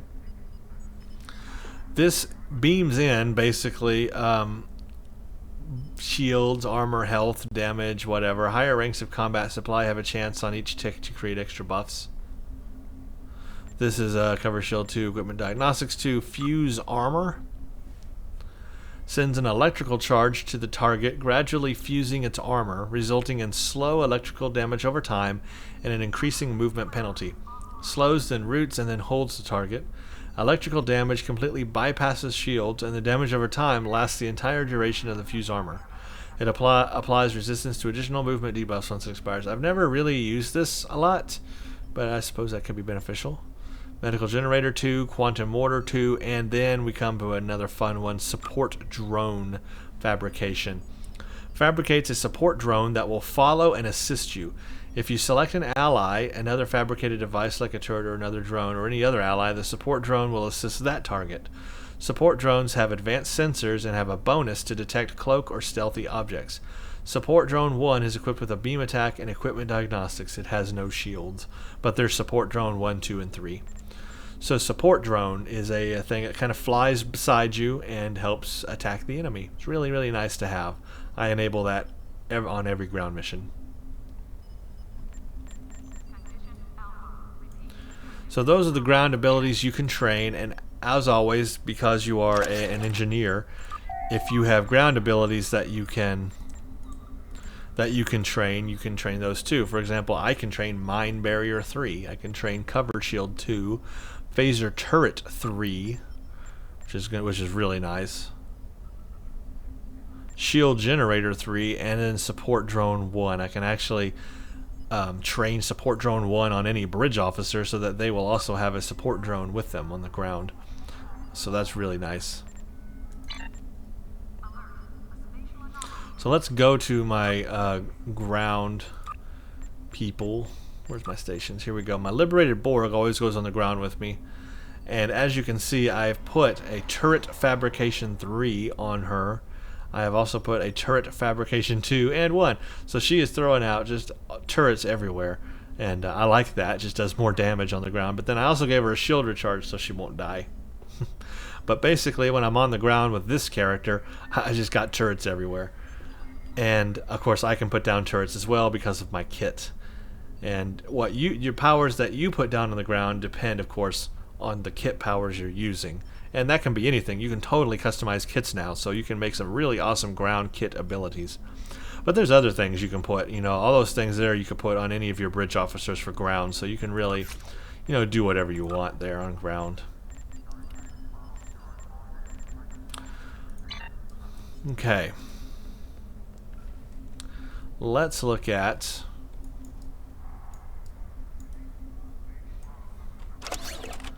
we got to do kits, but there's something else I was going to show that I just forgot what it was. It was important too, and now it's totally lost my mind, or I've lost my mind. Somebody's lost their mind. It's probably me. Okay, well, let's go ahead and talk about kit powers then, because that is what's going to make yourself, important on ground, depending what kit you have. I have the Romulan Engineering Kit Fabrication Specialist. This is from a previous version of the game, before the Fleet Spire replaced, or maybe these were in the Fleet Spire, before something replaced them. Oh yeah, before customizable kits replaced them. So before customizable kits, these were neat things you could go get in the Fleet Spire, I think it was. I think it was Fleet Spire. It was somewhere anyway. You could get these, and the engineering had a cool one. It's called a Romulan Engineering Kit. I like this one because it's a fabrication specialist, and I like to do fabrication. Different kits are called different things because some are fabrication specialists like this one, some are bunkers, some are there's different ones that do different things, right? And you can go search that in the exchange by your heart's desire. I mean, there's just so many things, I can't name them all, but there's a lot of different things. The one I use, I like this one because it pretty much does everything I'd ever need a kit to do. It has on it Seeker Drone 3, creates a level 49 Seeker Drone 3 for 60 seconds, which does damage. It has a Quantum Mortar 3, it has a Medical Generator 3, a Turret Fabrication 4, and this is actually a really cool plasma turret, and then Quick Fix 2. So this has all the abilities I'd ever want to use, really, for myself. So a Seeker Drone Fabrication creates a small mobile drone that will hunt down and attack nearby enemies. Seeker Drone 3 is equipped with a rapid compression burst attack, a sniper bolt attack, and comes with improved shields. So I like that. It'll go attack the enemy, but then I also have my Support Drone 3. So you see I've got a Support Drone and a Seeker Drone. Support Drone 3, and then I also have Seeker Drone. So I have two flying drones beside me. I love that. It's just completely awesome. Quantum Mortar 3 is basically a quantum mortar but level 3. Medical Generator is a medical generator but level 3. Turret Fabrication, this one is nice. It's equipped with a Plasma Flamethrower. So it can do a beam attack, but it also can do this Plasma Flamethrower attack, which is really unique and cool. And then Quick Fix as well. So this kit really has everything that I would want on it. So I can throw down my Quantum Mortar, I can throw down my Turret Fabrication 4, my Support Drone, my Seeker Drone, I can do Quick Fix, I got a Medical Generator, and those are the kit abilities. The other things are not. We'll go over the other abilities. But those are the kit abilities that I have, and I guess we need to go look at kits to see the other things available. There's something new available in the Delta Rising reputation, and I just got it actually, or did I not get it? No, I didn't get it. If you go to Delta Alliance, I'm in the process of getting it. I don't have enough dilithium, that's what it is. The new Delta Alliance reputation has a new kit module for engineers called Neutronic Mortar.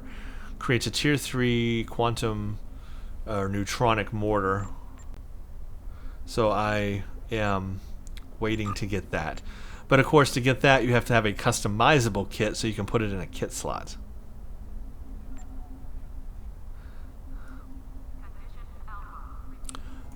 Anyway, I am looking forward to that mortar to try it out. Let's see if it doesn't show up here because I have it slotted. Okay. I can't give you details on it. I was going to look and try to give you details on it, but I can't do that right now. Anyway, it's a more powerful mortar than what you get there, and it's marked 12. But it's part of kit customization, so I'd have to have a customizable kit. Can't put it on this kit. So that means I'd have to get rid of my Romulan engineering kit. I have loved this kit to death. I really don't want to get rid of it because I like it, unless I could find the alternatives to what I'm using somewhere else. But I've never seen that level 4 turret that does plasma damage. I've never seen, or does as a plasma flamethrower. I've never seen that turret as a kit optimization. If somebody knows of one that exists out there, if you can get that turret that I have, Turret Fabrication 4, that's a plasma flamethrower, if anyone knows of that module existing out there, then I'll look into it. Because otherwise, I really don't want to get rid of this kit, but I don't know. Alright, now I remember what I was going to show you. I was going to show you the inherent ground abilities. Just like space, you get inherent ground abilities to your engineer. You just have to hit P and pull these onto your hotbar down here so that you have them. The first one we get is level 4, and that is the reroute power to shields. So it's this ability right here. Shield heal over time, shield damage resistance. Look at all those wonderful advantages of that. That's what it looks like. So you can hit that when you go into ground combat, and bam, awesome. It helps. Next, I guess would be 14. You get cover shield. So the cover shield is an actual, not a kit power, but an actual power that you get from your engineering powers that unlock. Create a cover shield. Gives you that's the hit points for the cover shield, so it can protect you from damage. I can't activate it here on ESD. You used to be able to way back in the day. People would enable this on ESD because they allowed that. Then you could jump on top of it or whatever. But now you can't anymore. Okay, next one be 24. That's where you get your support drone at 24. So remember to put your icon on there so you can use a support drone when you go into ground combat. I mean, that's at level 24. That's pretty early in the game still. So that's going to allow you to have a really cool ability to help you on ground battles. And people don't realize it's there, but it is. You just got to put a button on it.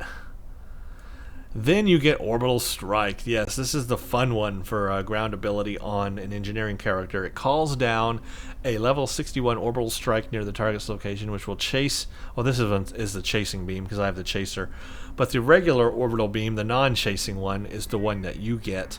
And basically, it'll attack the foe. It's basically your ship firing on the enemy, right? An orbital strike from your ship.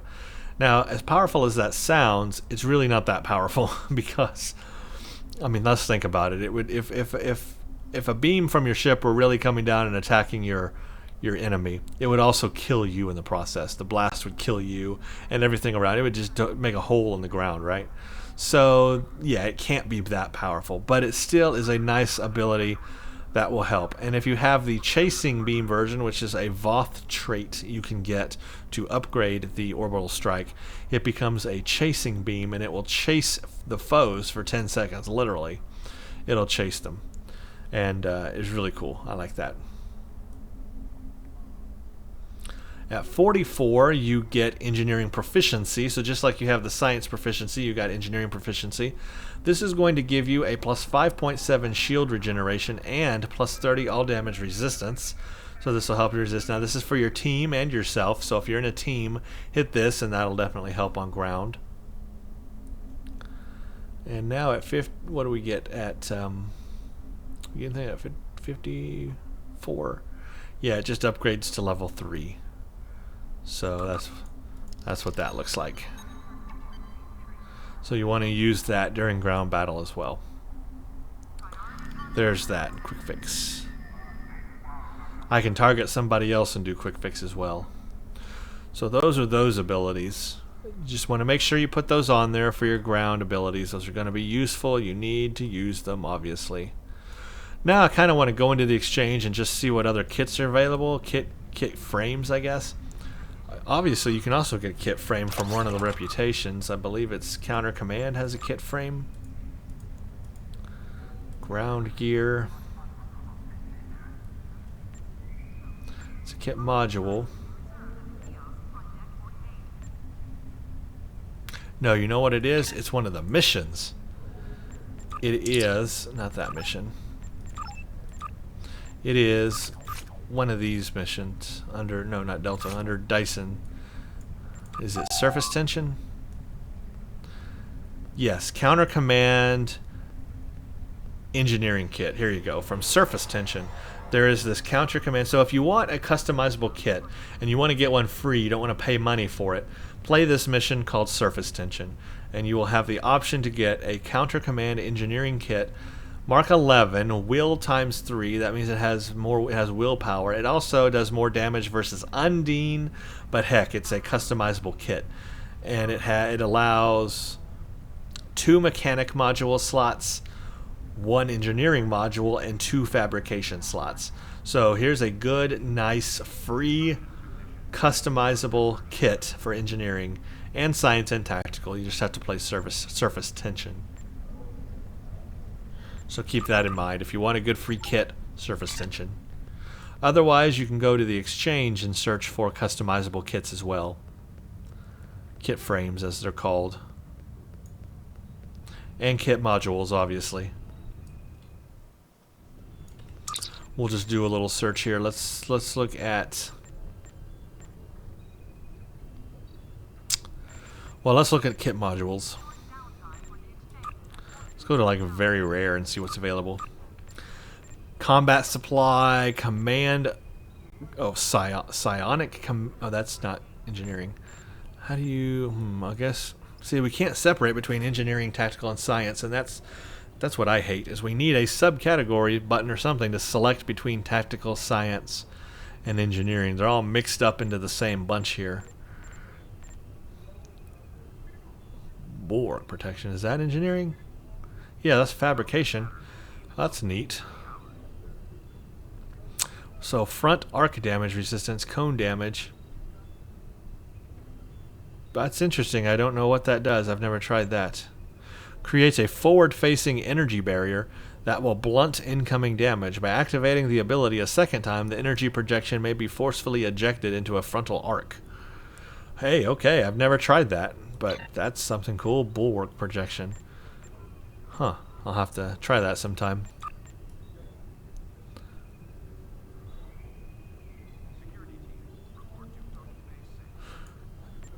It's hard to tell which ones are engineering and which ones aren't. Electrostatic field. Surround yourself with a field that will feed back incoming weapon fire, dealing electrical damage to anyone that fires on energy weapons at you. This ability may be activated a second time to apply an electrical damage effect to nearby foes. Wow.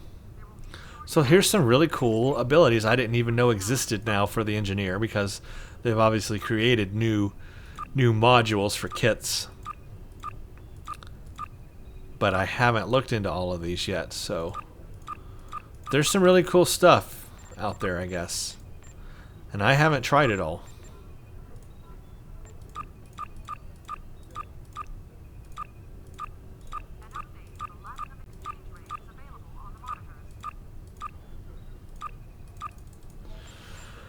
I do wish they would give us subcategories, though. We need to be able to select between engineering, tactical, and science to help us find these kit modules better, because if you don't know the name of it, how would you know it exists? So it's really difficult. I don't know of a list where any of these might exist. Maybe on StoWiki, I'm not sure. But, yeah, it's hard to know what's out there without knowing, right? And I don't know. So that's a little bit about kits and all that. It's just going to depend on what you want to do and how you want to play, what kind of character you want to be. You cannot get this Romulan engineering kit, so don't ask me where do you get this kit. You can't get this one anymore. But there are customizable kits now, and those will give you more flexibility, I think, obviously, and be able to try some of those new abilities, which I can't do on this one because it's kind of stuck with what it is. But I think I will experiment with a custom kit frame in the future. I just haven't got to that point yet on this character. Have not done it, but need to do it for sure. So that's kits. That's our abilities. Let's go over to traits now. Ground traits. Just like space, you want to make sure to set your ground traits, obviously. Neuroblast, I only have that available because I'm a Liberated Borg. You're not going to have that unless you are a Liberated Borg, but I think that's a cool ability. I like to use it. Acute Senses. Exploit damage, resistance to flanking damage. Aggressive, you can increase your threat generation, which I don't know. I guess if you want to take aggro away from tactical people who are a little more papery thin, die a little bit easier, you could do that. That way you're a higher threat. That'd be good for your team, right? But obviously you'd be a higher threat. This one gives damage resistance to all fabrications. And since I do a lot of fabrications, I have this selected. This trait enhances all of your turrets and drones to have increased resistance to all damage and increased regeneration, pretty much. Natural immunities, I mean, you can do radiation damage resistance, toxic damage resistance to yourself, orbital devastation, which I do have activated. Upgrade your orbital strike into an orbital chasing beam, which mine's already upgraded. It's really weird, but I didn't have to activate it. I just put it in here, and then my beam is automatically upgraded. And I guess I had to have another slot I'm able to use now because of that, but I don't have to have it selected as active, which is really weird. But yeah, I don't have it selected. Look here, check it for yourself. But yet, you'll see on ground when I use it, it is the chasing beam. Can't deny it. It's working as a chasing beam, so I don't know what the deal is. Peak health, toxic damage resistance, maximum hit points, physical strength, physical damage, your melee attacks cause knockback. Resilient. +5 physical damage resistance, +5 all energy damage resistance. Shield harmonic resonance applies a 5% resistance to incoming energy damage type when struck. Stubborn.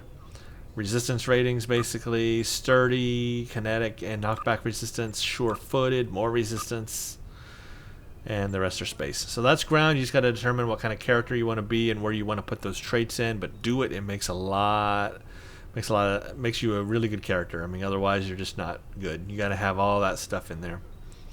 Ground reputation, same thing. I mean, I'm not going to go over all the reputation powers. You guys can look through what reputation powers you have available to you. I'm using +10 all damage bonus resistance. I'm using +10% health. I'm using +10 maximum shield capacity and +5 all energy weapon damage and melee damage. That's what I'm using, but you can use something else. For ground here, I'm using the Nanites, and I use Defiance. Obviously, that's just going to depend on what you want to do. Okay, that's the traits. Now we got to talk about the skills. The Skittles. Get these Skittles down. Your ground Skittles. Again, set your powers first, and then set your skills. Because you're not going to know what skills to set for until you set your powers, right? Demolitions. If you use Chronoton Mind Barrier, Transphasic Bomb, or Orbital Strike. Transphasic Bomb, that's another one I didn't go over. But there's a Transphasic Bomb that's extremely useful as an engineering character. You put it in there, and it's a a kit module. And you can use these on things like Kittimer Core Ground, where you need to blow up a transformer or whatever. These are good on ground things that you need to blow up things with. Transphasic bombs are very, very useful. Very, very useful, especially if you do a lot of Borg STFs. Get you some transphasic bombs. That also help you want to save those people in infected ground. You need to save the people on the space station. You can put a transphasic bomb by this. It knocks the Borg away and that are trying to assimilate her, and just does a really good job on that. Kills them. So transphasic bomb, yeah, that's a really useful module as an engineer. Actually, I don't use it, but I mean it is a useful thing. Orbital Strike, also, you put some points in here, it'll help your Orbital Strike. I don't have a lot, but I kind of ran out. Weapon Proficiency, this is going to improve your ground weapon damage. Just flat out, of course, I have this maxed because I want to do the most weapon damage. PS Generator is going to increase your shield hit points. I have that up because I want to be a tank on ground. If my tactical is kind of the reverse, he does damage. My engineer, he's a tank. My generators...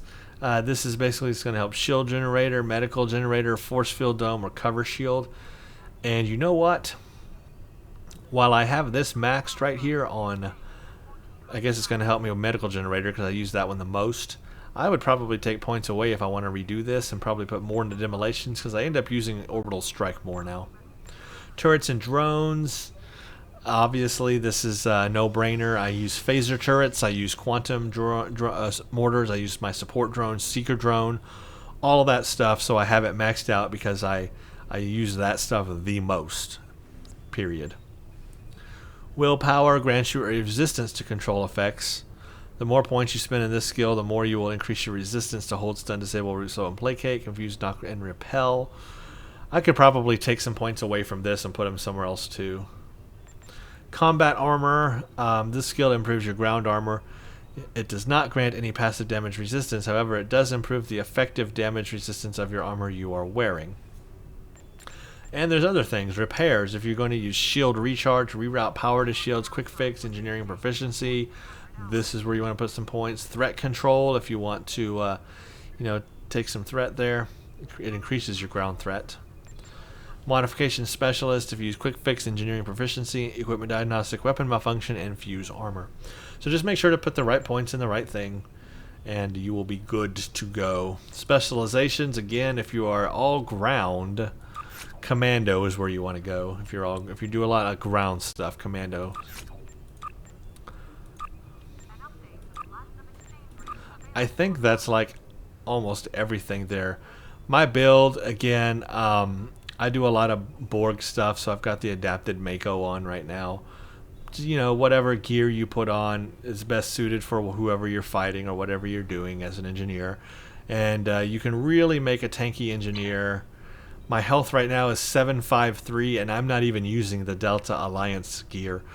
There is, in the Delta Alliance reputation, one of the ground things, yeah, it is ground, is I think it's either the shield or the armor. The armor gives plus 84 maximum hit point. Oh, it's the combination of the two. That's right. There's a set 2 bonus right there called Tactical Biocircuitry. With that set 2 bonus, you get a really high hit point or health point increase. It's like 150 increase. No kidding. It is high. So my 753 would be like 900 if I were to have the Delta Alliance kit on here. But I should say the armor and the 2-piece bonus from that would be like 900 for this character. It would be really high. So I don't even have that on, but even without that, I'm still pretty high at 753, as you can see. I built this character to be that way, to have a high health. And that's one thing you can do with an engineer, is have a really high health like that. So those are the ground abilities. I think I pretty much covered everything I can think of for ground. And, wow, hopefully that'll help somebody. Ground can be really fun on an engineer, and I really want to show you these abilities. So let's do the reverse of what I did last time. Let's start with a ground mission instead of space. Or maybe that's how I did it last time, I don't remember. Let's do Bug Hunt Elite. Just like I did on the last one, we'll just do the same thing. And I will show you how the ground abilities really help. Because this is one where throwing down all these ground abilities are really going to help us. Now, if you do Bug Hunt Elite, make sure to get your Nukara Tribble on, because as you can see, there's a plus 10 environmental damage resistance from the Nukara Tribble. That'll help you in Bug Hunt. Little tip there, pro tip. So this could take a while to fill up. I have no idea. I'm going to pause the video right now because so you guys won't have to sit around and wait for this to fill up. And when this starts, when Bug Hunt Elite starts, I'll come back. So stay tuned. Okay, welcome back everybody. So, Bug Hunt Elite has started. It is time to get this game on. This one will definitely... Welcome to Pariah. The mission is to spawn... Okay, I got you. This one will definitely benefit from all my fabrication abilities, and the orbital chasing strike will be very fun. I'll show you guys. Orbital chasing beam is very fun. Now what I'm going to do is I'm going to wait the timer here. When it gets down to 10 seconds, I'm going to launch my support drone and my seeker drone, and then I'm going to do my shield thingy. That way they will follow me, and they'll last for a little while. They last a long time actually. Once they run out, then I just keep respawning them. And when we get to a point, I will set my turrets and my health on this one. So there's seeker drone, and there's support drone. There's those things as well. We're ready to go.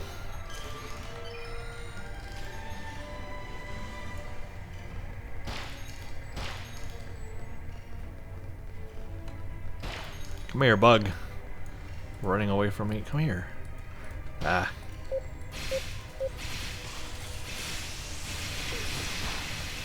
Okay, let's set up a medical generator to heal the team here. Crap, we're already getting decimated. Let's set up, there's 3 turrets. Yay for 3 turrets. There's the plasma one I was telling you about. Okay, let's do an orbital chasing strike. We need it right now. There's my orbital chasing beam.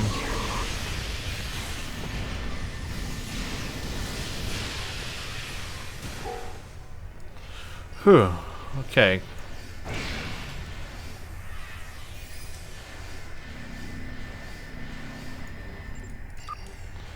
So the goal here is when we get down here, we're going to set up kind of a bunker in a way.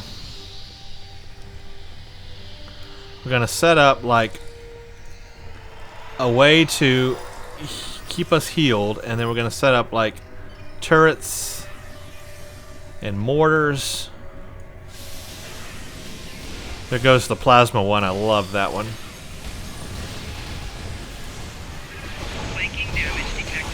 Personal shield losing power.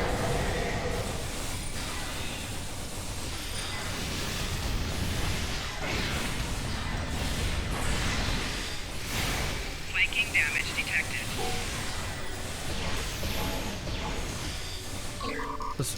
We can do that again.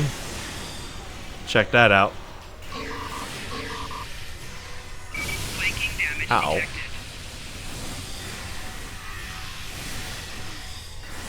Get another drone going. I keep those on all the time if I can.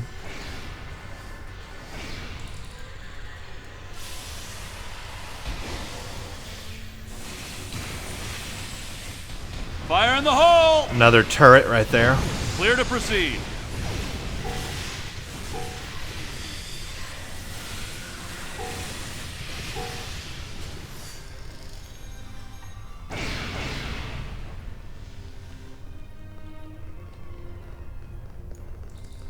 Come down here, we'll do the same thing again.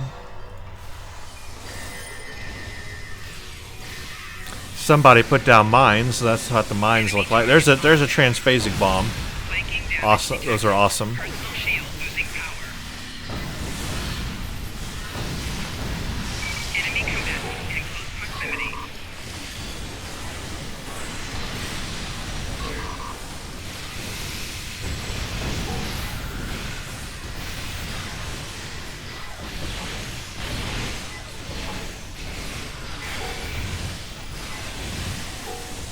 damage detected. So much going on. Personal shield losing power.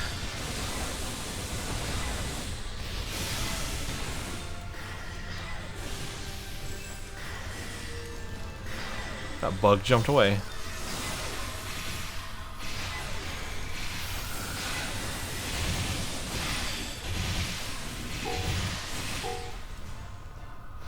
Phew, so see, setting up a nice little bunker like that, really good for bug hunt here. And an engineer can do that. They can set up a nice bunker for themselves. See, someone put mines right there where they Fire knew in that the was hole! gonna pop. Area clear.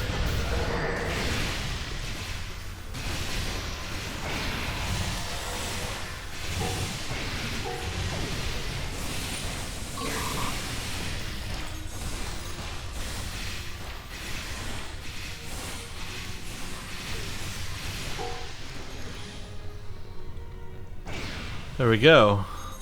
Nice and easy. I'll get my drones going again here.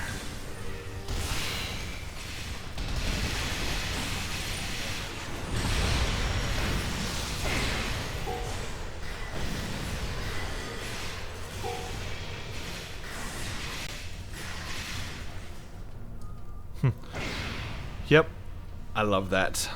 Scans show that we need to jump down this narrow fissure in the rock. Be careful. I don't know what's waiting for us at the bottom. Engineering proficiency, because we're gonna get slammed down here now.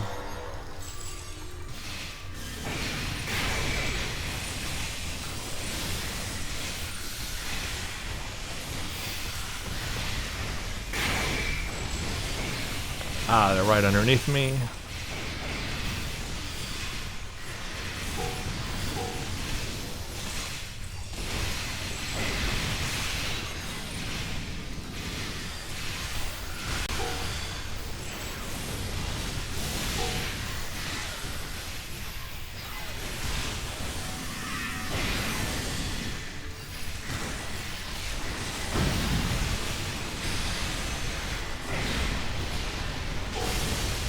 Ow. Personal shield losing power.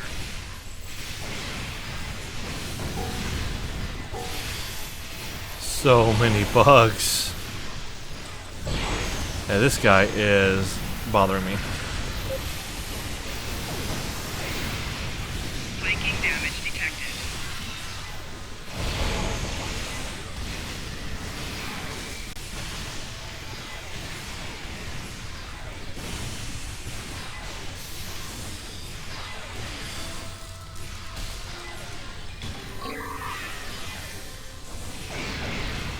Neuroblast you.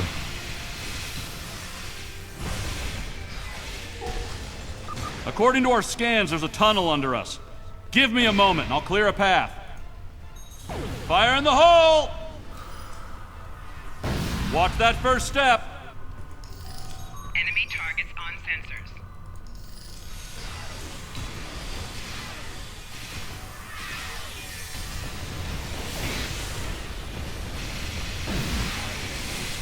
Set down everything and go to town.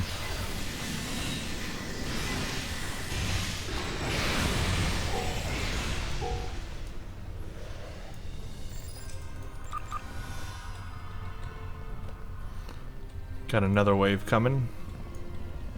I'm gonna set down stuff right here. We'll do I think I can get us. we'll do that. Cover me! Everything's on cooldown right now.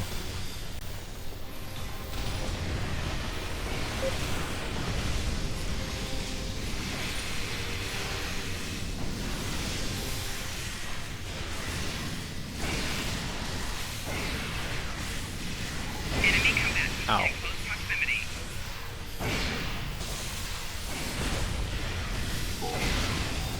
Flanking damage detected.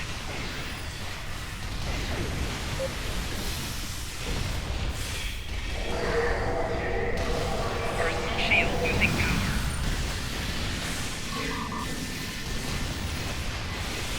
Flanking damage detected.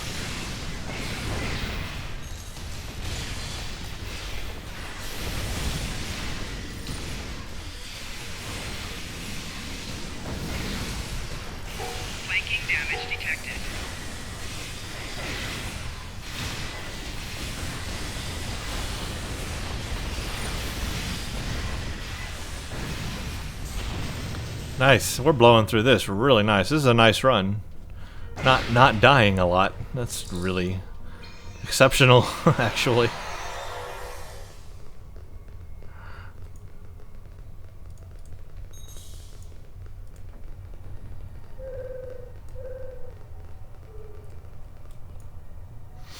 All right, now we're at the end.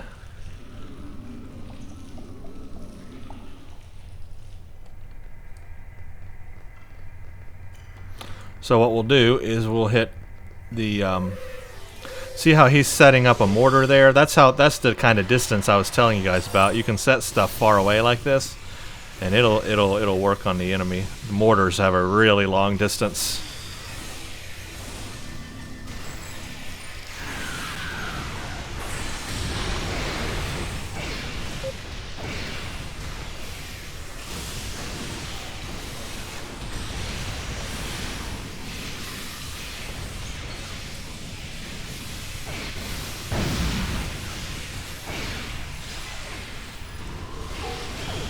And spawn Mother dead. That's how that's done. See those mortars up there? See them firing? And they come down, and then they'll hit the. Well, they'll hit something other targeting over here. Actually, weird. Personal shield losing power. Here's one targeting right here. That's a quantum mortar right there. Okay, now I'm dying. Whew. So that's ground. That's all the abilities you can do on ground. Well, not all the abilities. A lot of the abilities. There's more. There's a lot more. Ground can be very, very fun on an engineer. I mean, you're throwing out devices like that all over the place. It's just a lot of fun. It's chaos in a fun way. But again, it's probably one of the easiest to understand, because a lot of the stuff with a tactical character, for example, is a lot of buffs and debuffs. People may not understand the terminology and understand what's happening there. You get plus this to that, plus minus percent, blah, blah, blah. You don't have to worry about with that with an engineer. It's a seeker drone. Okay, I know what that is. It's a phaser turret. It's a mortar. It's an orbital strike. You know, I can put those things down and let them do their thing, and they're fun to watch. That's why I think Engineer is very much probably the easiest character of the game to get acclimated to the game if you are not familiar with the game. Okay, now let's do a spacey one. Oh, actually, before I do that, I was thinking during that process that I should show you the DOFs that I'm using.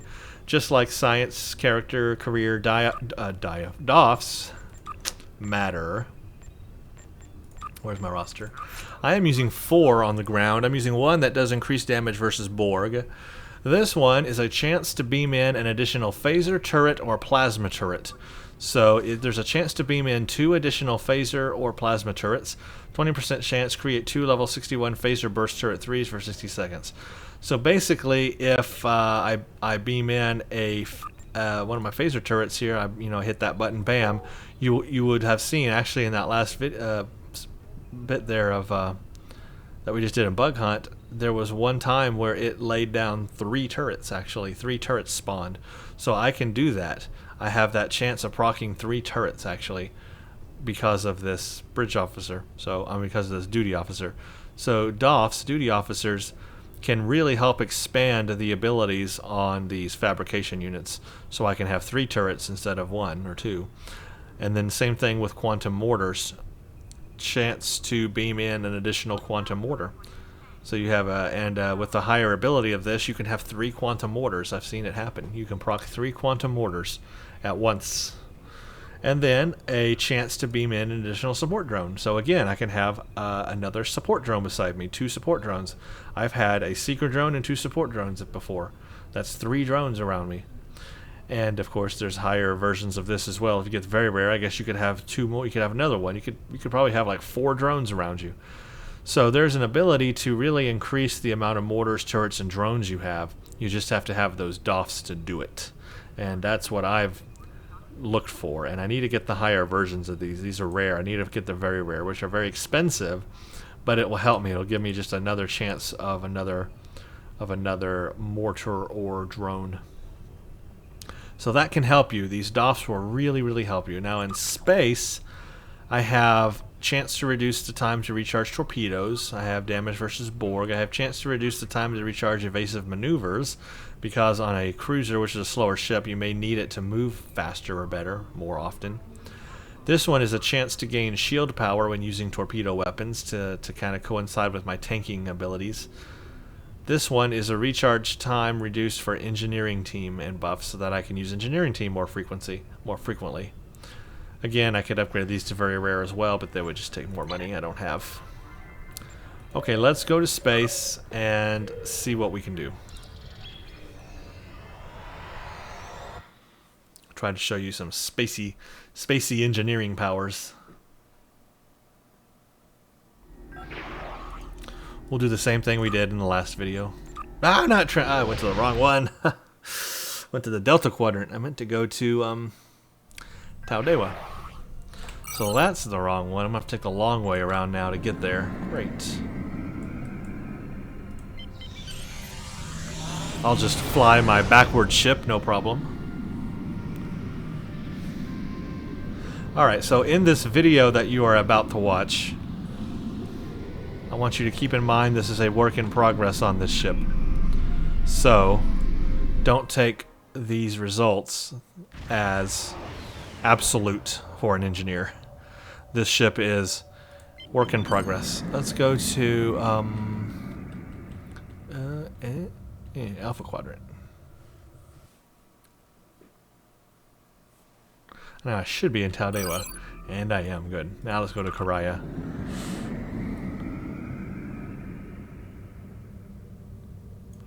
So yeah, again, disclaimer: ship in work in progress. Don't take these results as final results. What I want to show you is basically the native engineering powers. You know, the rotate shield frequency, the EPS powers, and show you how all that works. Show you Miracle Worker. I'm going to try to take some damage and do that. It's those engineering powers I want to focus on.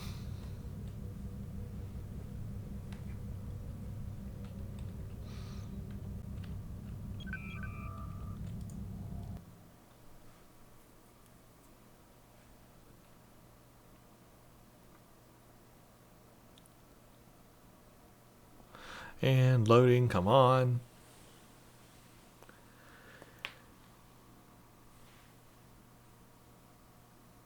The servers have been very slow today. In fact, as you saw, I got a disconnect, so who knows what will happen.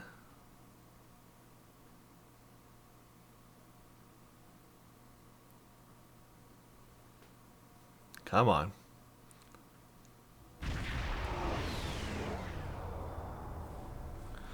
Alright, first thing I'm going to do when I go into battle is I hit that, and I hit that, and that, and that, and that.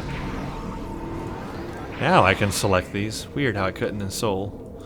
Okay, now I can do this. Warning, ship is under attack. Target's shields have failed.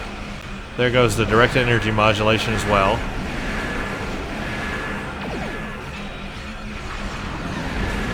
Get a little more shield penetration going on.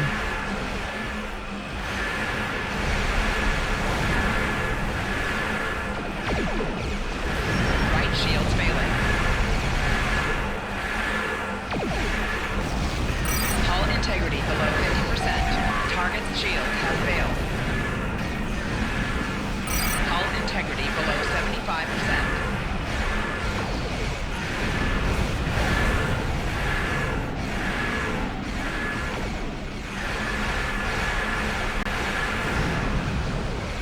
Okay. Now I want to show you guys how the Target's shield rotate shield frequency works. All these things firing at me, taking my shields down. Watch what happens. My shields get healed as they're firing on me.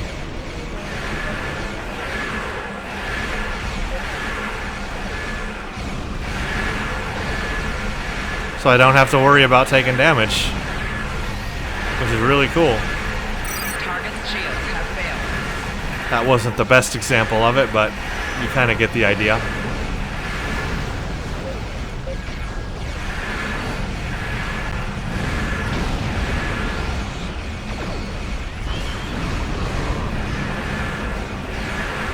Alright, I'm going to let myself get some damage now. I'll show you Miracle Worker. I know what I'll do. I'll make this ship explode right on top of me. 4 shields failing.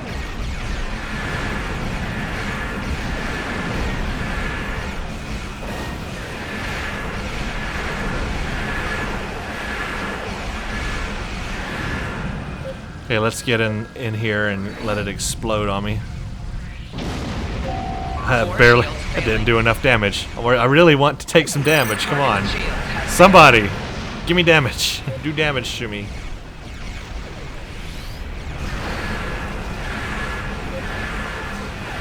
Make me feel the pain. Come on, pain. More pain than that. Shoot me already. Target's shields have failed.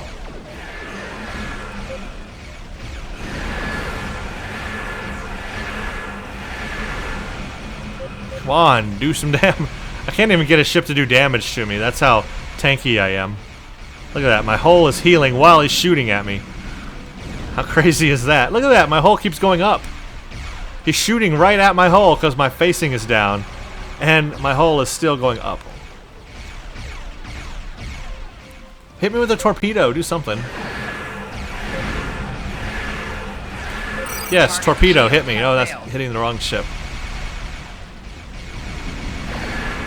Good God, I'm going to have to fight the Borg just to show you guys how I can take some... I can't even take damage with this ship and the Romulans. I think I built this thing too good.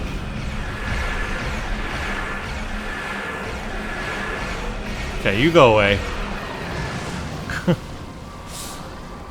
Can I get inside its blast? Come on, come on, come on, come on, come on, come on.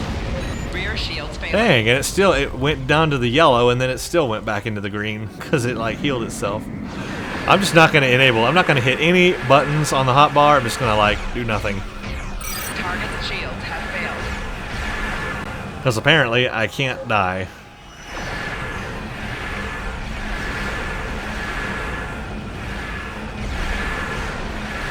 Come on, there's 2 torpedoes out here. Hit me already. Yes, give me another one. Come on, torpedo. Shields failing. Good gosh. I'm going to end up destroying everybody before I can even take any damage. That, like, really serious damage. I want some real serious damage already. Target's shields have failed.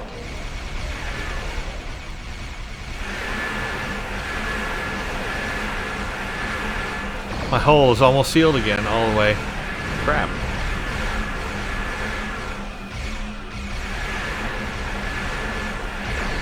Well, I'm not going to be able to get it down to where I want to, so I'll just have to show you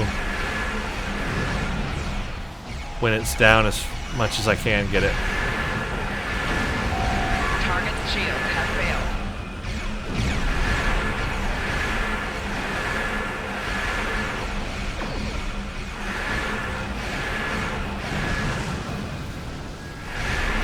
We're already on the last wave. Holy crap.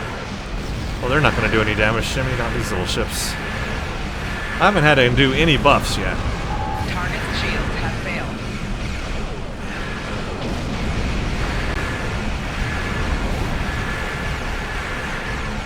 Well, this isn't going very well. I mean, this is going well. It's going too well. That's the problem.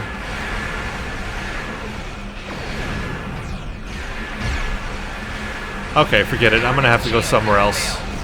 I'm going to go somewhere that does me damage, darn it. Before this video is over, I swear.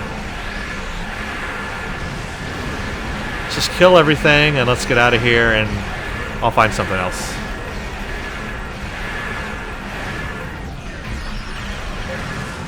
Okay. Let's get out of here. We'll go do something else. Because that didn't work.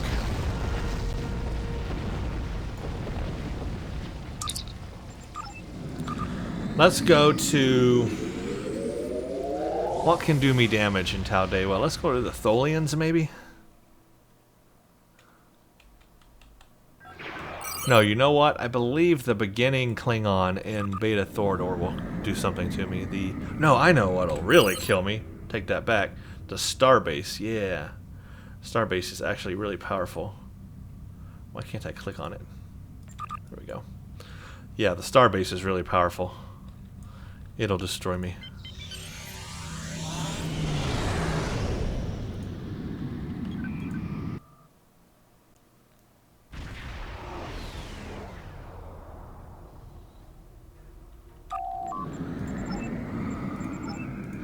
First, I gotta get through this section here. That'll be no problem. Ship is under attack. Target's shields have failed.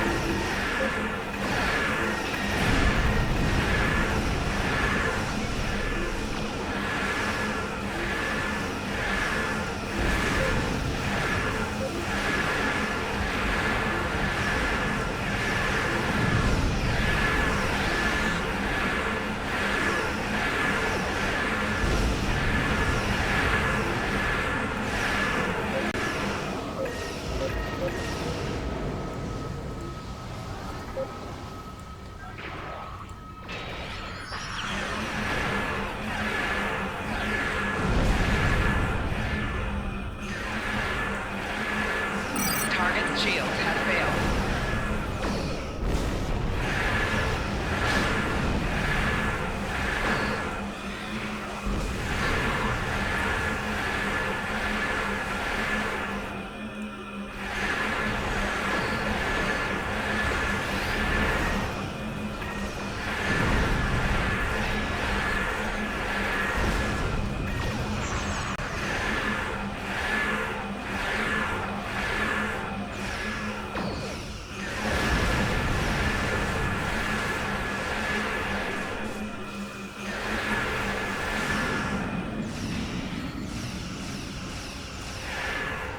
Okay. Now the starbase will really do some damage.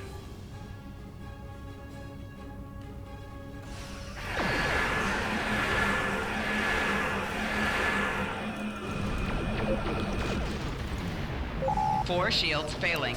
Here it goes. Hull integrity All right. below 75%. Come on, another hit. Hull There we go. integrity below 50%. Now, Miracle, look at that. How much health that did. Now, if I take more damage, there we go. Miracle, look at reset because of Grace Under Fire, as I will do it twice. Oh yeah, I pulled it off. Now watch this. Watch how this heals my shields. Look at that, shields all the way healed with reverse shield polarity. How awesome is that? So there you go, an engineer, very powerful.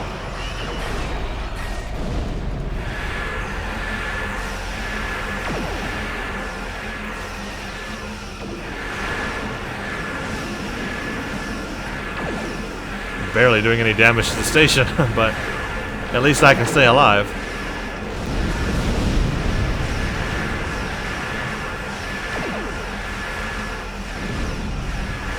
Alright, well, let's not spend all our time on this.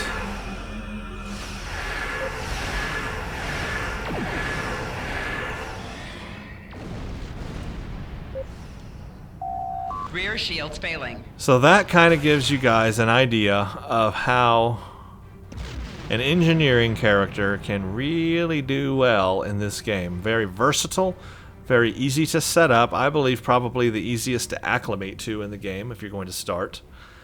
That's my guide so far right now on an engineering character. Again, the powers and stuff will be added to and changing a bit when the Bridge Officer revamp comes about, but we'll look at that. But Warning. Ship whoa, what? is under attack. How is the station firing on me from that far away? That should give us an overview or a look there at that, at an engineering character. I hope you all enjoyed this video. Again, it turned out to be incredibly long. Sorry about that, but there's a lot of info to go over. And hopefully this will help somebody out there. So